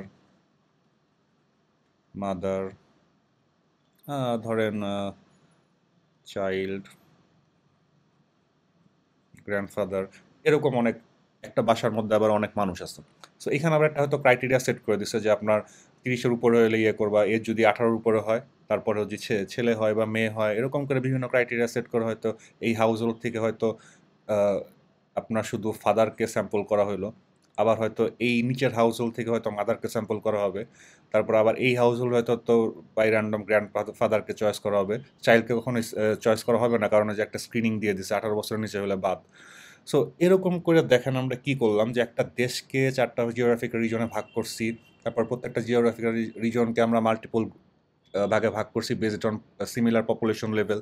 তারপরে ওইগুলোকে আবার আমরা মাল্টিপল ওয়ার্ডে ভাগ করছি, মাল্টিপল ওয়ার্ডকে আবার মাল্টিপল প্রিসিংটে ভাগ করছি, তারপরে আমরা প্রত্যেকটাকে আবার হাউস হোল্ডে ভাগ করছি, হাউস হোল্ড থেকে আবার মেম্বারদের, মানে প্রত্যেকটা, এই জন্য যেটা মাল্টি স্টেজ ক্লাস্টারিং। আমরা ন্যারো ডাউন করতে করতে করতে করতে তারপর আমরা একদম মানে ফাইনাল পর্যন্ত একদম সব কিছু র্যান্ডমলি করছি। এই কাজটাকে যদি আমরা সিম্পল র্যান্ডম স্যাম্পলিং করতাম, তাহলে হচ্ছে আমাদের পুরা দেশের সকল মানুষের নাম থাকা লাগতো, মানে এই ফাদার মাদার চাইল্ড পুরা দেশের সবার নাম থাকা লাগতো। ধরেন ইউএসের জনসংখ্যা যদি হয় 27 কোটি, 27 কোটি নাম থেকে আমাদের র্যান্ডমলি চুজ করা লাগতো। মানে এটার একটা সুবিধা আছে, হচ্ছে এটা হচ্ছে অনেকটা হচ্ছে আমাদের কোটা স্যাম্পলিংকে রিপ্রেজেন্ট করে।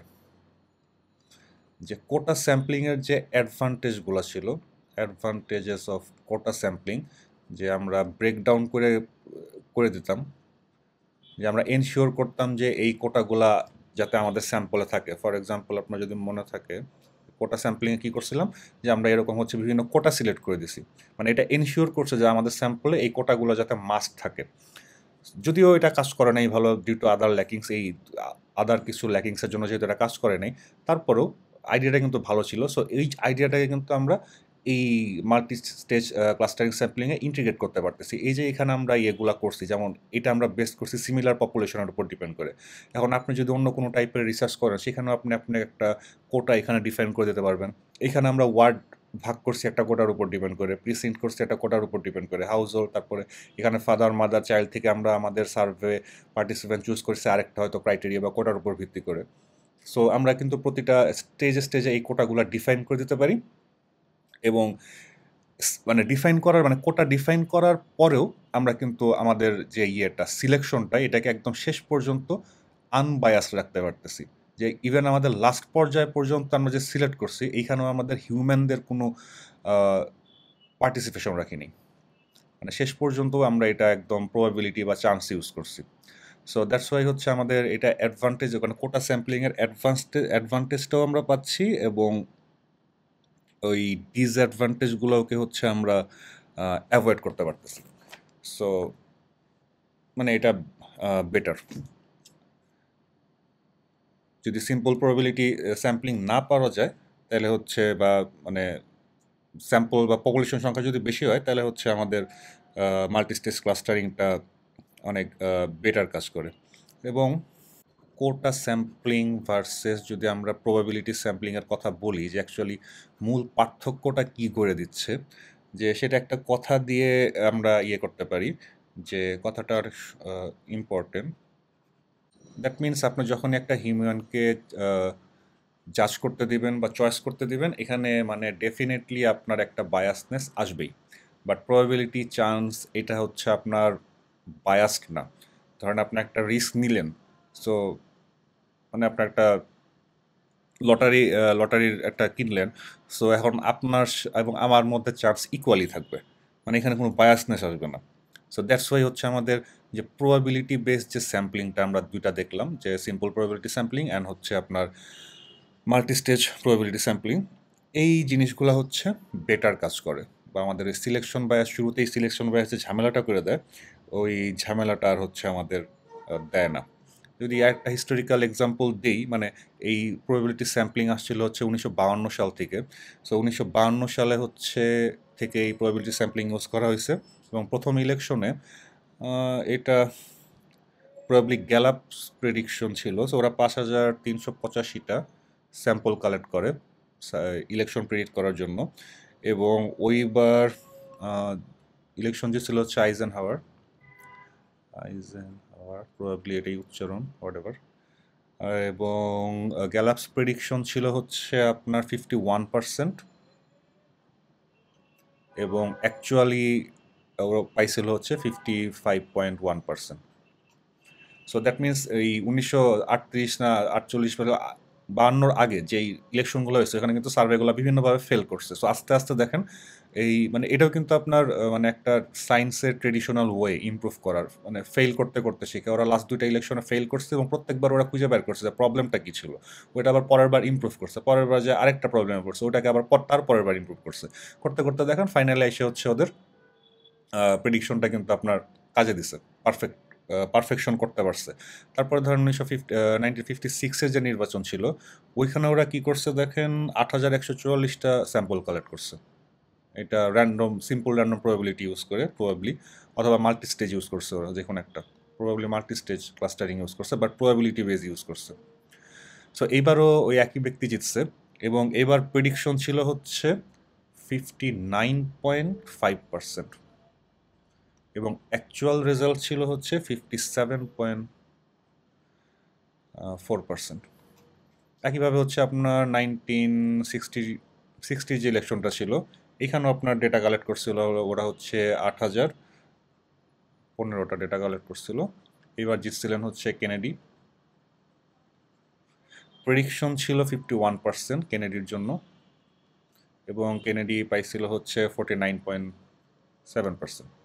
সো মোটামুটি হচ্ছে এর পরে যত আপনার এই মানে সার্ভেগুলো করছে বা ফোরকাস্টগুলো করছে সবগুলাতেই আপনার মানে কাছাকাছি গেছে, মানে ম্যাক্সিমামই প্রেডিকশন কারেক্ট ছিল, বাট ইরোডগুলো হচ্ছে অনেক কাছ দিয়ে গেছে। দ্যাটস জাস্ট বিকজ হচ্ছে আমরা এই নন প্রবাবিলিটি স্যাম্পলিং মেথড থেকে প্রবাবিলিটি স্যাম্পলিং মেথডে আমরা হচ্ছে মুভ করছি দেখে, এবং এটা করতে যায় যে আমাদের বায়াসনেসগুলো ছিল হিউম্যানদের, এই বায়াসনেসগুলো হচ্ছে আমরা ডেটা কালেকশন থেকে অমিট করতে পারছে দেখেই হচ্ছে এই রেজাল্টগুলো আসছে।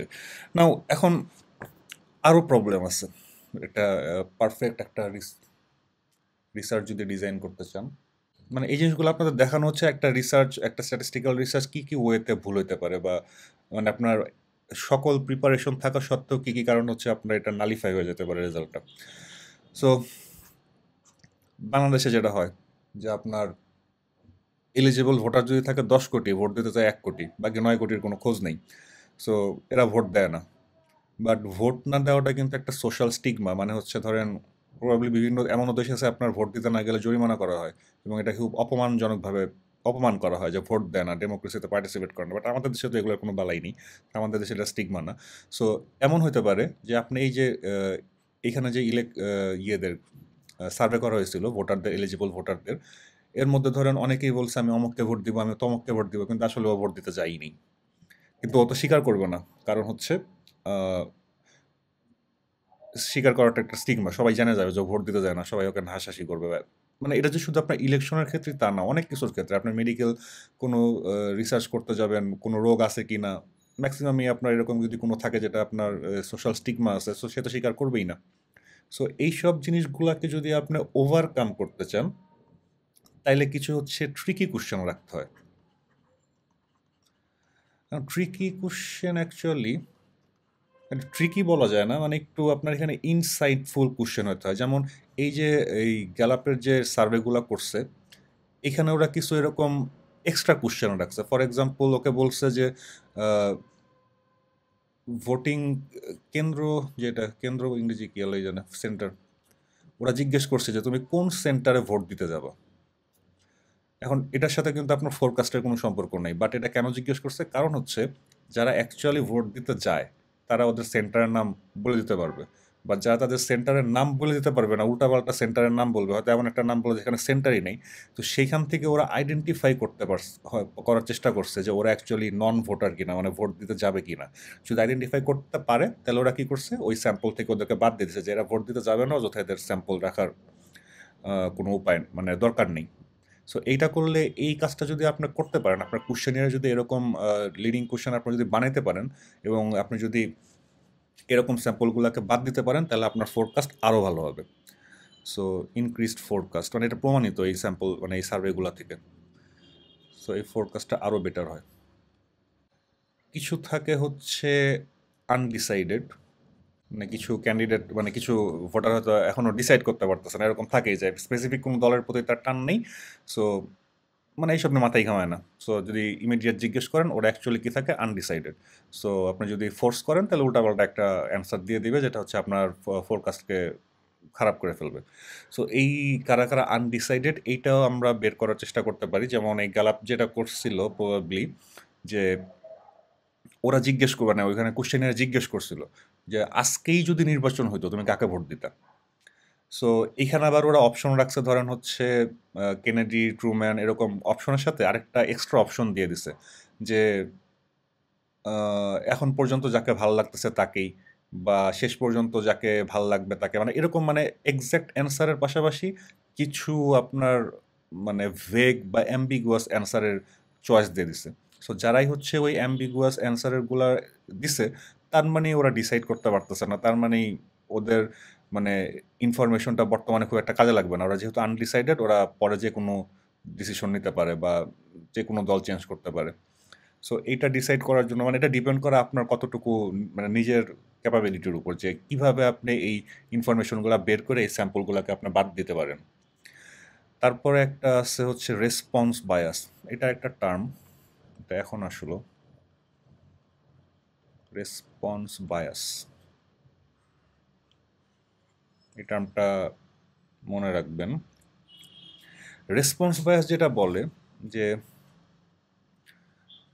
ফ্রেজিং অফ দ্য কোশ্চেন, মানে আপনি একটা কোশ্চেনিয়ারে কোশ্চেন লিখতেছেন, এখন এই কোশ্চেনটাকে আপনি কিভাবে লিখতেছেন, মানে মানে স্ট্রাকচারটা কি। যদি এরকম করে কোশ্চেন লেখেন যে যে অমুক দলকে কেউ ভোট দেয় নাকি, আপনি ভোট দিবেন, এইটা যদি আপনার কোশ্চেন হয় তাহলে তো প্রথমেই ভয় পেয়ে গেল। আপনি প্রথমেই বলে দিয়েছেন কেউ ভোট দেয় না, আপনি কি ভোট দিবেন, মানে ও তো লজ্জাই বলবে না না আমি দিব না। সো এই মানে কোশ্চেনের ফ্রেস করার উপর ডিপেন্ড করে হচ্ছে আপনার রেসপন্স চেঞ্জ হয়ে যেতে পারে। সো এই জিনিসটাকে বলা হচ্ছে রেসপন্স বায়াস। আরও একটা ফ্যাক্টর যেটা ইয়ে করে যে টোন অফ দ্য ইন্টারভিউয়ার, মানে আপনি কেমন টোনে কথা বলতেছেন। ধরেন আপনি খুব রাগী টোনে কথা বলতেছেন যে তুই কেউ এটা ভোট দিবি, তাহলেও তো ভয়েই ধরেন বলতে পারে যে না আমি ভোট দিব না। সো এটাও একটা রেসপন্স বায়াসের কারণ হতে পারে। এবং মানে এই রেসপন্স বায়াসটা এতটাই ইম্পর্টেন্ট এবং প্রমাণিত যে 1948-এর যে ইয়েটা ছিল, সার্ভেটা ছিল, ওইখানে ওরা সার্ভে করে দেখছিল যে অপশন অপশনে ফার্স্ট নাম যার থাকে, ধরেন অপশনে ফার্স্টে আছে ABCD, এটার আছে হচ্ছে XYZ। সো এই ফার্স্ট নাম যার থাকে সে হচ্ছে 5% অ্যাডভান্টেজ পায়। ওরা হচ্ছে এই মানে ইয়েটা সিকোয়েন্সটা চেঞ্জ করে দেখছিল যে যার নাম হচ্ছে উপরে থাকে মানে 5% মানুষ হচ্ছে তাকে বেশি দেয়, মানে অযথাই বেশি দেয়। এটার একটা কারণ আপনারা চিন্তা করতে পারেন যে আপনারা যদি সার্ভে ফর্ম পূরণ করে থাকেন আপনাদের সিনিয়র ভাই আপুদের বা অন্য কারোদের, বা আমরা যখন করি ম্যাক্সিমাম কি করি, ধরেন একটা প্রশ্ন যদি একটু কষ্ট লাগে পড়তে আর প্রথমে যাচ্ছে সেটাই দিয়ে দিই। সো প্রবাবলি এখান থেকেই সেই রেসপন্স বায়াসটা আছে, বা যে কারণেই হোক বায়াসটা চলে আসে আর কি। সো এটাকে প্রিভেন্ট করার জন্য আমরা যেটা করি যে নর্মালি হচ্ছে কোশ্চেনিয়ারটা স্ট্যান্ডার্ডাইজ করি, যে স্ট্যান্ডার্ডাইজ কোশ্চেনিয়ার। স্ট্যান্ডার্ডাইজ মিন হচ্ছে আপনার একটা ভালো ইংলিশের উপর দক্ষতা আছে বা ল্যাঙ্গুয়েজের উপর দক্ষতা আছে এমন কাউকে নিয়ে একটা নিউট্রাল একটা ল্যাঙ্গুয়েজে প্রশ্নগুলো করবেন, যাতে আপনার কোনো লিডিং কোশ্চেন না হয়, যে জোর করা না হয় যে নাই করো তুমি হ্যাঁই করো করে, এরকম একটা মানে স্ট্যান্ডার্ড একটা কোশ্চেন সেট করতে হবে। আর সবাইকে হচ্ছে সেম কোশ্চেন ইউজ করতে হবে, মানে সেম। এখন আপনি তো এক ইন্টারভিউয়ারকে এক টোনে কথা বলতে দিলেন, আরেক ইন্টারভিউকে আরেক টোনে কথা বলতে দিলেন, আপনার রেজাল্ট উল্টাপাল্টা হবে। সো সেটা করা যাবে না। এটা যদি হয় তাহলে হচ্ছে এই কারণগুলোর কারণ হচ্ছে আমাদের রেসপন্স বায়াস চলে আসতে পারে। এইটা একটা প্রবলেম গেল। আরেকটা প্রবলেম যেটা হয়, আরেকটা কাজ যেটা আমরা করি, যে ডেটা চেকিং। এটা অবশ্য স্যাম্পলিংয়ের সাথেই সম্পর্কিত। যে ধরেন আপনি একটা স্যাম্পল কালেক্ট করলেন, এখানে আপনার কোনো এলাকা থেকে ধরেন আপনার কোনো এলাকা থেকে 95% মানুষ পড়ছে, আরেক এলাকা থেকে হচ্ছে আপনার মাত্র 5% মানুষ পড়ছে। সো এই যে একটা হিউজ ইমব্যালেন্স, সো এই ইমব্যালেন্সটাকে আমরা চেক করি। কারণ এরকম যদি ইমব্যালেন্স হয় তাহলে আমরা ধরে নিই যে প্রবলেম আছে কোনো। সো এই মানে আমরা চাই সবসময় চাই যে একটা ইকুয়াল ডিস্ট্রিবিউশন থাকুক। মানে এটা পরে দেখবো আমরা ডেটা প্রসেসিং এর সময় হয়তো ল্যাবে ট্যাবে দেখবো, বাট জাস্ট জানা রাখার জন্য। বাট নেক্সট যেটা হচ্ছে ইন্টারভিউয়ার কন্ট্রোল, এটা একটু ইম্পর্টেন্ট। অনেক সময় যেটা হয় বা যে প্রবলেমটা মানে আপনারা যখন রিসার্চ করতে যাবেন ফেস করবেন যে আপনারা তো সবার ডেটা কালেক্ট করতে পারবেন না, আপনার একটা ডেটা কালেকশন টিম বানাইতে হয়, মানে ইন্টারভিউয়ার নিয়োগ দিতে হয়। সো এই ইন্টারভিউয়ারগুলো আবার সবাই সবসময় ভালো হয় না, অনেকে একটু ফাঁকিবাজি টাকিবাজি দিতে চায়। সো আপনি একটা বিশাল কোশ্চেনিয়ার সেট করলেন, কোশ্চেনিয়ার সেট করে আপনি পাঠাইলেন, বাট ইন্টারভিউয়ার ফাঁকি দিচ্ছে, মানুষকে ঠিকমতো বুঝাইতেছে না। সো তাতে আপনার একটা বিশাল একটা বাজেট একটা চলে আসবে, আপনার সব কষ্টটাই জ্বলে যাবে। সো এইটাকে করার মানে চেক দেওয়ার জন্য যেটা সাধারণত আমরা করি, যে কিছু রিডান্ডেন্ট ইন্টারভিউ নিই আমরা। রিডান্ডেন্ট ইন্টারভিউ, দ্যাট মিনস আপনি 100টা স্যাম্পল কালেক্ট করছেন। সো আপনার এখানে ইন্টারভিউয়াররা কোনো গাফিলতি করছে কিনা সেইটা বুঝার জন্য আপনি সেম পার্টিসিপেন্টকেই দরকার পড়লে আরেকটা ইন্টারভিউয়ার দিয়ে পাঠান ইন্টারভিউ করতে, মানে একজনকে দুইবার করেন, রিডান্ডেন্ট ইন্টারভিউ করেন। করে যদি দেখেন দুইজনের মধ্যে অ্যান্সারের কোনো কনসিস্টেন্সি নেই, মানে এক ইন্টারভিউয়ার কাছেও এক অ্যান্সার দিছে, আরেক ইন্টারভিউয়ার কাছেও আরেক অ্যান্সার দিছে, তখনই বুঝবেন যে ইন্টারভিউয়ার ঠিকমতো কাজ করেনি, বুঝাইতে পারেনি ঠিকমতো। আরেকটা যেটা হইতে পারে যে রিডান্ডেন্ট কোশ্চেন, কারণ রিডান্ডেন্ট ইন্টারভিউ সবসময় পসিবল না হতে পারে। একজন মানুষ আপনাকে 1 ঘন্টা সময় দিচ্ছে, পরে 2 দিন পর আবার সময় দেবে, এটা নাও হতে পারে। সো আমরা এটা করতে পারি, রিডান্ডেন্ট কোশ্চেন রাখতে পারি, মানে একটা কোশ্চেনকেই 2-3 ভাবে ঘুরাই পেঁচাই করতে করতে পারি।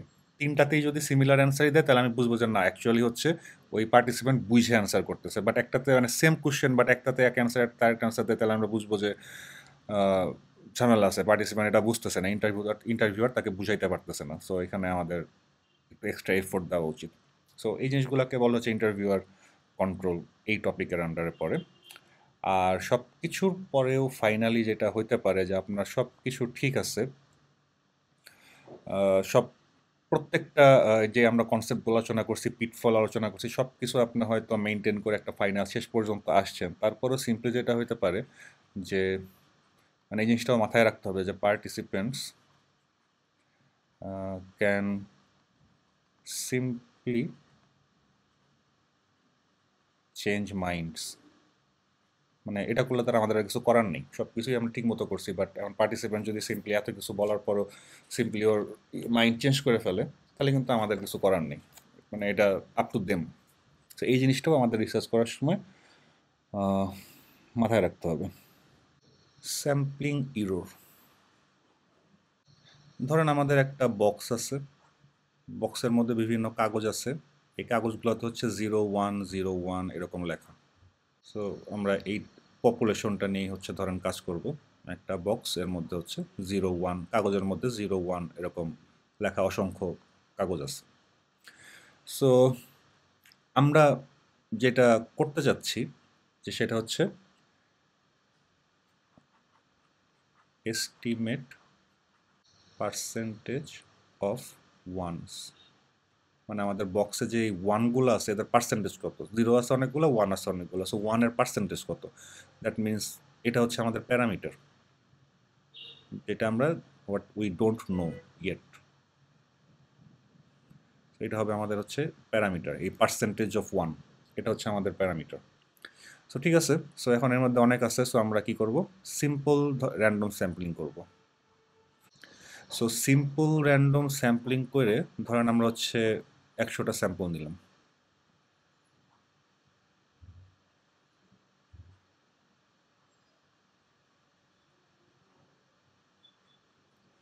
100টা স্যাম্পল নিলাম। এখন দেখার বিষয় হচ্ছে এই যে আমরা স্যাম্পলিংটা করলাম সিম্পল র্যান্ডম স্যাম্পলিংয়ের মাধ্যমে, এইখানে কিন্তু কোনো নন রেসপন্স বায়াস নেই।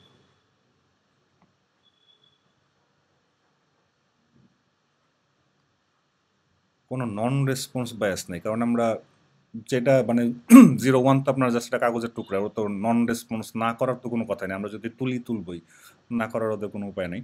সো নন রেসপন্স বায়াস নেই, এবং এখানে কোনো সিলেকশন বায়াস নেই, কারণ কোন কাগজটা উঠবে এটাতে আমাদের মানুষের কোনো হাত নেই। এটা সম্পূর্ণ সিম্পল র্যান্ডম স্যাম্পলিং যেভাবে করে সেভাবে আমরা করছি। করলাম, ভালো কথা। তো এইখান থেকে আমরা ধরেন একটা স্ট্যাটিস্টিক ক্যালকুলেট করি যে পার্সেন্টেজ অফ ওয়ান্স, মানে স্যাম্পলের মধ্যে পার্সেন্টেজ অফ ওয়ান্স, যেটা হচ্ছে আমাদের স্ট্যাটিস্টিক হোয়াট উই নো। এবং আমাদের টার্গেট কি, এই 100টা স্যাম্পল থেকে পপুলেশনকে জেনারেলাইজ করা। মানে আমরা বলতেছি আমাদের স্যাম্পলের মানে ওয়ানের পার্সেন্টেজ আসছে এত, তার মানে এটা হচ্ছে পপুলেশন প্যারামিটারেরও এটাই হবে। মানে এই জিনিসটাকে আমরা কিন্তু জেনারেলাইজ করতে চাই আর কি। কীভাবে করবো এটা আমাদের অনেক পরের টপিক। বাট এই স্ট্যাটিস্টিক ধরেন আমরা ক্যালকুলেট করলাম, ক্যালকুলেট করে আমরা পপুলেশনটাকে ইনফার বা এস্টিমেট করতেছি। বাট প্রবলেম হচ্ছে এই যে আমরা স্যাম্পল থেকে পার্সেন্টেজ অফ ওয়ান ক্যালকুলেট করতেছি, এটা কিন্তু আমাদের পপুলেশনের অ্যাকচুয়াল পার্সেন্টেজের সমান হবে না, কারণ এটার সাথে কিছু চান্স ইরর যুক্ত থাকবে।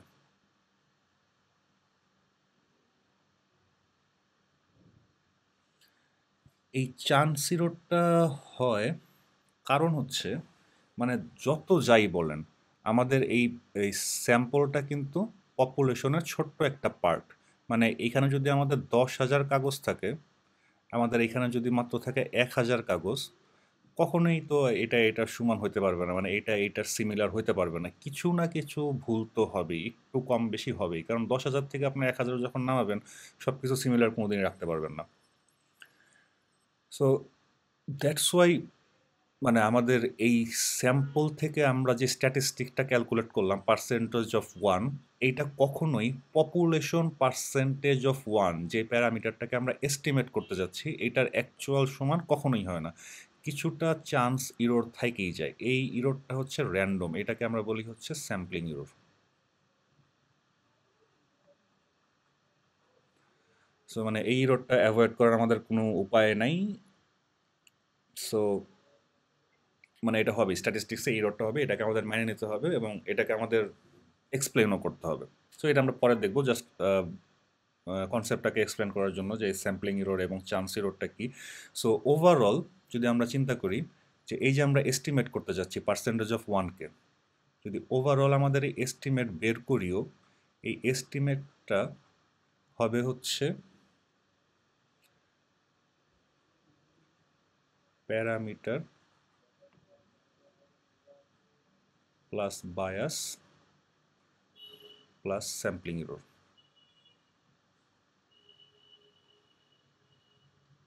একটু কনসেপচুয়াল লেভেলে, মানে একদম এটা হার্ড কোডেড কোনো রুল না, জাস্ট একটু কনসেপচুয়াল লেভেলে, যে আমরা মানে স্যাম্পল থেকে যেটাই এস্টিমেট করি না কেন, মানে স্ট্যাটিস্টিক্স স্যাম্পল থেকে স্ট্যাটিস্টিক্স ক্যালকুলেট করে তারপরে প্যারামিটার যাই এস্টিমেট করি না কেন, সেটা অ্যাকচুয়ালি হবে হচ্ছে মানে ওইটার সত্যিকার ভ্যালু, মানে সত্যিকার percentage of one.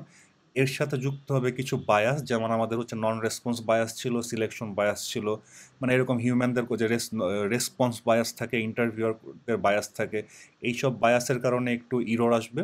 R finally হচ্ছে একদম পিওর চান্সের জন্য, মানে এই যে ইরোরটার কথা বললাম স্যাম্পলিং ইরোর, জাস্ট বিকজ আমাদের এই পপুলেশন 10,000, সেখান থেকে আমাদের শর্ট করে 1,000 নিচ্ছি, জাস্ট বিকজ এই কারণটার জন্য যে কিছু ইরোরটা আমরা পাবো, সেটাকে আমরা বলতেছি হচ্ছে স্যাম্পলিং ইরোর। আর বায়াস তো আমাদের বায়াসই, এটাকে অনেক সময় বলে হচ্ছে আমাদের non sampling error, non sampling error. আর প্যারামিটার হচ্ছে আমাদের ট্রু ভ্যালু। দ্যাট মিনস আমাদের এস্টিমেটটা সত্যিকার প্যারামিটারের কখনোই সমান হবে না, কিছু ইরোর থাকবে, যেটা হচ্ছে প্রথমত আমাদের এই নন স্যাম্পলিং ইরোর বা বায়াসের কারণে হয়, প্লাস কিছু ইরোর থাকবে যেটা হচ্ছে পিওর আমাদের স্যাম্পলিং ইরোর বা এই যে চান্স ইরোরের কারণে হয়ে থাকে। সো আমরা কখনোই হচ্ছে একদম পারফেক্ট রেজাল্ট পাবো না। আর এই যে বায়াস ইরোরটা আর এই নন স্যাম্পলিং ইরোরটা, এটা হচ্ছে মোর সিরিয়াস। কারণ হচ্ছে স্যাম্পলিং এরর আমাদের কিছু করার নেই। স্যাম্পলিং এরর এটা আপনার স্ট্যাটিস্টিক্সের ইনহেরেন্ট সমস্যা, যেহেতু আমরা ছোট স্যাম্পল থেকে বড় পপুলেশনকে এস্টিমেট করতেছি, সো এটা আমাদের ইউনিভার্সাল সমস্যা, এটাকে আমাদের কিছু করার নেই এবং এটা খুব একটা ম্যাটারও করে না। আপনি যখন অনেক স্যাম্পল নেবেন এই ইররটা তখন এমনিই কমে যায়। বাট সিরিয়াস প্রবলেম হচ্ছে আপনাদের এই বায়াস ইররটা। মানে আপনি শুরুতেই যদি সিলেকশন বায়াস করে থাকেন, মানে আপনার ঢাকা শহরের 10টা এলাকার মধ্যে থেকে একটা এলাকা থেকে খালি নিতেছেন, স্যাম্পল নিতেছেন, তো সেইখানে আপনার স্যাম্পলিং ইরর যতই কমান যতই বাড়ান, কিন্তু ওই যে ওই সিলেকশন বায়াসটা যে আপনি করে বসছেন, ওইটাকে আর কোনোদিন ঠিক করা যাবে না। একইভাবে আপনার ওই যে নন রেসপন্স বায়াস যদি থেকে থাকে, যে আপনি দেখতে চাচ্ছেন যে আপনার ঢাকা শহরের অ্যানুয়াল ইনকাম কি, কিন্তু আপনার যাদের অ্যানুয়াল ইনকাম কম, যারা গরিব, তারা রেসপন্সই করতেছে না। সো আপনি যতই স্যাম্পলিং ইরোর কমান, কোনো লাভ হবে না, আপনার ওই বায়াসটা থেকেই যাচ্ছে, এবং এটা ডিটেক্ট করাও অনেক হার্ড। সো এই বিষয়গুলো হচ্ছে আমাদের কনসার্ন থাকতে হবে সবসময় যখন আমরা স্ট্যাটিস্টিক্যাল রিসার্চ করবেন আপনারা। এবং ফাইনালি একটা সামারি দিচ্ছি স্যাম্পলিংয়ের, সব কিছুকে একটা সামারি করে, যে আমরা স্যাম্পলিং ফার্স্ট অফ অল দুইটা টাইপ আছে।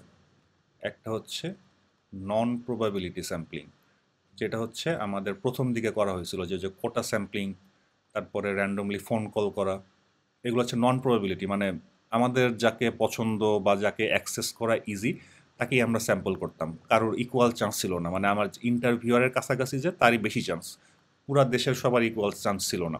তো এই জন্য এটাকে বলা হচ্ছে নন প্রবাবিলিটি স্যাম্পলিং, এবং এটা একটা বৈশিষ্ট্য হলো likelihood of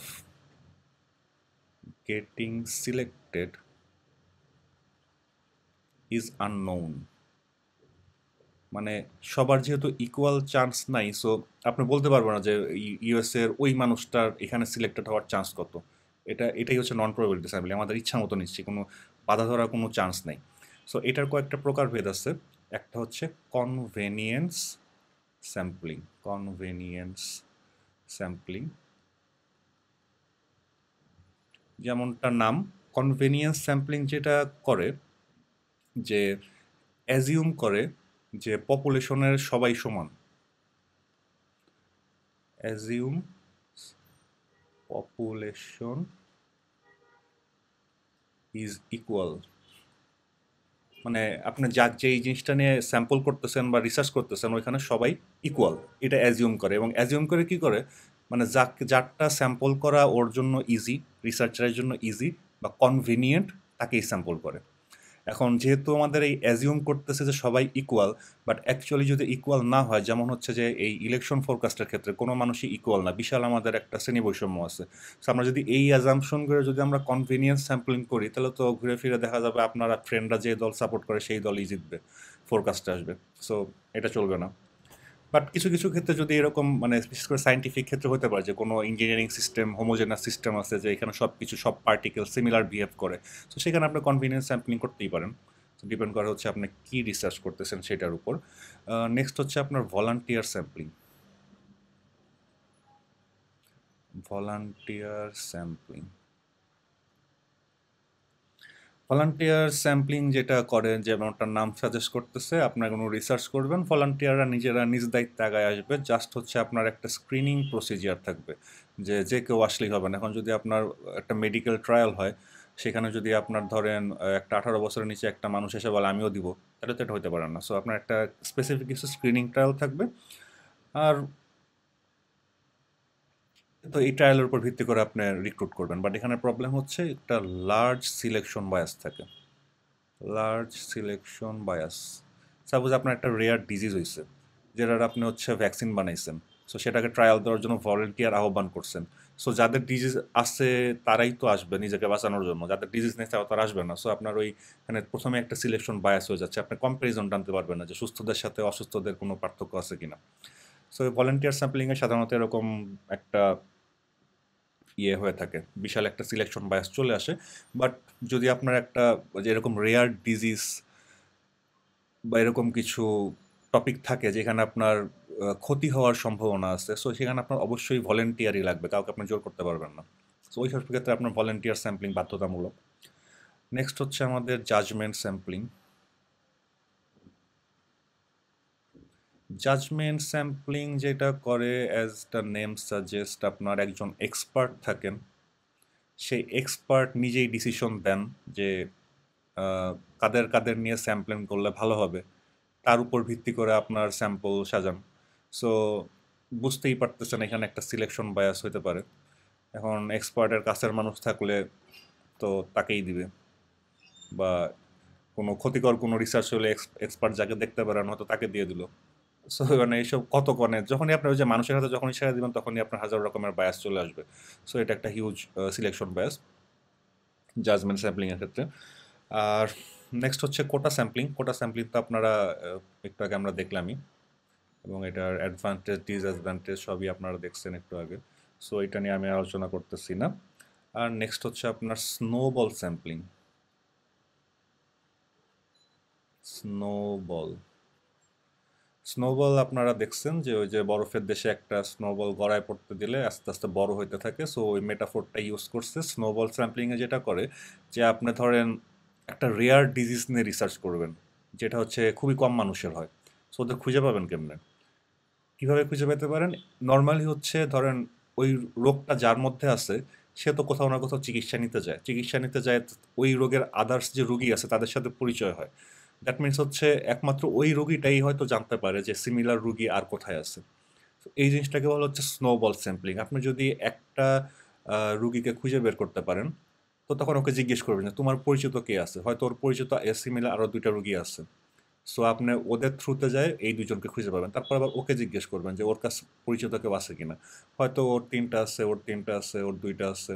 সো এরকম করে হচ্ছে আপনার যদি যে স্যাম্পলিংগুলো করেন এটাকে বলা হচ্ছে স্নোবল স্যাম্পলিং, এবং এটা যেরকম রেয়ার ডিজিজ রিসার্চের জন্য অলমোস্ট মানে একমাত্র উপায়। সো এই সব কিছুই গেল হচ্ছে আমাদের নন প্রবাবিলিটি স্যাম্পলিং, এবং সব কিছু যদি দেখেন একটা করে সিলেকশন বায়াস থাকেই। যেমন স্নোবল স্যাম্পলিংয়ের কথা যদি ধরেন, ধরেন এই যে ফার্স্ট মানুষটাকে আপনি চুজ করছেন, দেখেন এরপর থেকে শুধু ওর পরিচিত যেই গ্রুপগুলো আছে ঘুরে ফিরে মানে ডিপেন্ড করতেছে এই প্রথম চয়েসটার উপর। সো এমন হইতে পারে যে একটা স্পেশাল রোগী ছিল যার সেম রোগটাই আছে, বাট তার মধ্যে আরও ইন্টারেস্টিং কোনো ফ্যাক্টর আছে, বাট আপনি কিন্তু ওকে কখনো খুঁজে পাচ্ছেন না কারণ ওর গ্রুপের সাথে এর কোনো সম্পর্ক নেই। সো এখানে একটা সিলেকশন বায়াস হয়ে যাচ্ছে। সিলেকশন বায়াস হয়ে যাচ্ছে মানে একটা এক্সক্লুশন অফ সাব গ্রুপস হচ্ছে। মানে এই যে রুগীটা ছিল এর হয়তো আলাদা পরিচিত কেউ ছিল, তাদের আবার পরিচিত কেউ ছিল, মানে এই যে সাব গ্রুপটা ছিল রুগীদের, হয়তো এখানে কোনো ইন্টারেস্টিং প্যাটার্ন ছিল, সেটা কিন্তু আমরা আর পাইতেছি না কারণ আমরা এখান থেকে শুরু করছি আর ঘুরে ফিরে ওদের গ্রুপের মধ্যেই আমরা রিসার্চ চালাচ্ছি। সো স্নোবল স্যাম্পলিং একটা বিশাল সিলেকশনের হয়ে যায়, এবং মোটামুটি সবগুলা নন প্রবাবিলিটি হয়। বাট ওই যে রিসার্চের ক্ষেত্রে এরকম রেয়ার ডিজিজ রিসার্চের ক্ষেত্রে কিছু করার নাই, আপনার র্যান্ডম প্রবাবিলিটি স্যাম্পলিং করতেই পারবেন না কারণ আপনি ইনফরমেশনই জানেন না কারো। সো এখানে স্নোবলই করা লাগবে। সো এই গেল চারটা হচ্ছে আমাদের non probability sampling: convenience sampling, volunteer sampling, judgment sampling, quota sampling, snowball sampling. Next finally এটাই শেষ হচ্ছে আমাদের প্রবাবিলিটি স্যাম্পলিং। প্রবাবিলিটি স্যাম্পলিং আপনারা অলরেডি সব দেখছেন, সো এখানে খুব একটা বোঝানোর কিছু নাই। জাস্ট আমি একটু লাস্টবার একটু গো থ্রু করে যাচ্ছি। মানে প্রবাবিলিটি স্যাম্পলিং আর আপনার মেইন অ্যাডভান্টেজ যেটা হচ্ছে যে প্রত্যেকের সিলেক্ট হওয়ার যে লাইকলিহুড বা প্রবাবিলিটি, এটা হচ্ছে আমরা ক্যালকুলেট করতে পারি। উই নো যে প্রত্যেক মানুষের এই রিসার্চে সিলেক্ট হওয়ার যে লাইকলিহুডটা সেটা আমরা জানি। এবং এটা জানি কি কারণে? কারণ হচ্ছে আমাদের স্যাম্পলিংটা নিচ্ছি হচ্ছে র্যান্ডমলি।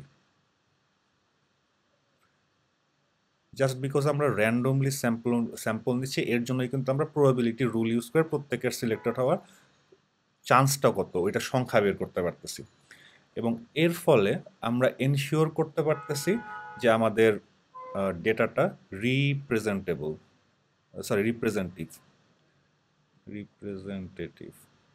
Of the population. কারণ আমরা যদি এনশিওর করতে পারি যে প্রত্যেক মানে পপুলেশনের পুরো সব জায়গার থেকেই আমাদের ইকুয়াল চান্স আছে সিলেক্ট হওয়ার, তাহলে তো আমরা বলতে পারি যে আমাদের পুরো পপুলেশনের রিপ্রেজেন্টেটিভ। আর যখনই আমাদের পুরো পপুলেশনের রিপ্রেজেন্টেটিভ হবে তখনই আমরা বলতে পারি যে আমাদের এই রিসার্চটা জেনারেলাইজেবল বা ভালোভাবে জেনারেলাইজ করতে পারে। সো মানে কীভাবে হচ্ছে প্রবাবিলিটি স্যাম্পলিং আমাদের এত ভালো, এটার একটা এক্সাম্পল যে আমরা যেহেতু র্যান্ডমলি সিলেক্ট করি, র্যান্ডমাইজেশন মানেই হচ্ছে আমরা প্রবাবিলিটি ল ইউজ করে প্রত্যেকের সিলেক্ট হওয়ার একটা চান্স বের করতে পারবো, এবং চান্স বের করতে পারলে আমরা দেখাইতে পারবো যে পুরো পপুলেশনকে কভার করতেছে আমাদের স্যাম্পলটা, আর তাইলে আমরা বলতে পারবো যে আমাদের রিসার্চটা জেনারেলাইজ করবে, মানে ভালোভাবে জেনারেলাইজ করবে, মানে আমরা স্যাম্পল থেকে যে ইনফরমেশনটা স্ট্যাটিস্টিক্সটা ক্যালকুলেট করছি ওইটা অ্যাকচুয়ালি পপুলেশন প্যারামিটারের সমান, খুব কাছাকাছি। যাই হোক, আমরা প্রবাবিলিটি স্যাম্পলিংয়ের প্রথমেই যেটা করছি হচ্ছে সিম্পল র্যান্ডম স্যাম্পলিং। এটা আমরা দেখছি।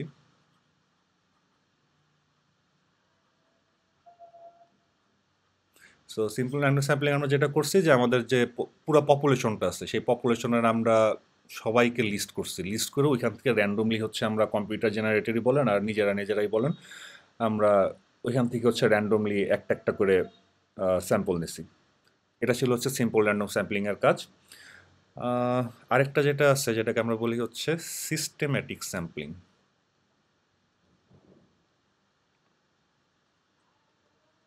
সিস্টেম্যাটিক স্যাম্পলিং এইটাও অ্যাকচুয়ালি একটা হচ্ছে আমাদের সিম্পল র্যান্ডম স্যাম্পলিংয়ের মতোই, বাট পার্থক্য হচ্ছে এখানে আমরা চুজ করি every kth element. That means আপনার যদি পপুলেশন থাকে 1000 জন আর আপনি স্যাম্পল কালেক্ট করতে চান 100টা, so population divided by sample equal to 1000 divided by 100 equal to 10। So আপনি যেটা করতে পারেন যে আপনার পুরা যে লিস্টটা আছে পপুলেশনে সেখানে প্রতি 10 এলিমেন্ট মানে 10 জন পর পর যে যারা আছে তাদেরকে সিলেক্ট করবেন। মানে এটা হচ্ছে সিম্পল র্যান্ডম স্যাম্পলিংয়ের মানে র্যান্ডমই বাট একটু সিস্টেম্যাটিক। ধরেন আপনার এখানে মানুষের নাম আছে ABCDEFGHIJ।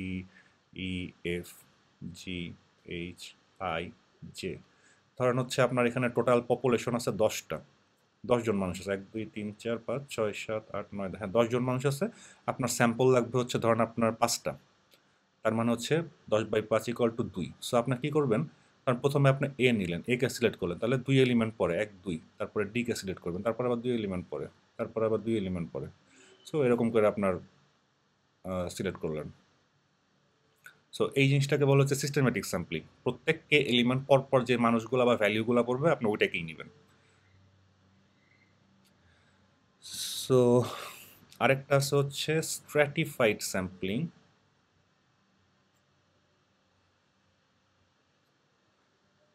নামগুলোর সাথে পরিচিত থাকেন অ্যাটলিস্ট। স্ট্র্যাটিফাইড মিনস ওই এক্সাম্পলটা চলে আসে যে আপনার ঢাকা শহর, আপনার এখানে অনেক গ্রুপ আছে, অনেক এলাকা আছে। ধরেন এটা হচ্ছে আমাদের ঢাকা শহরকে বিভিন্ন এলাকায় ভাগ করছি।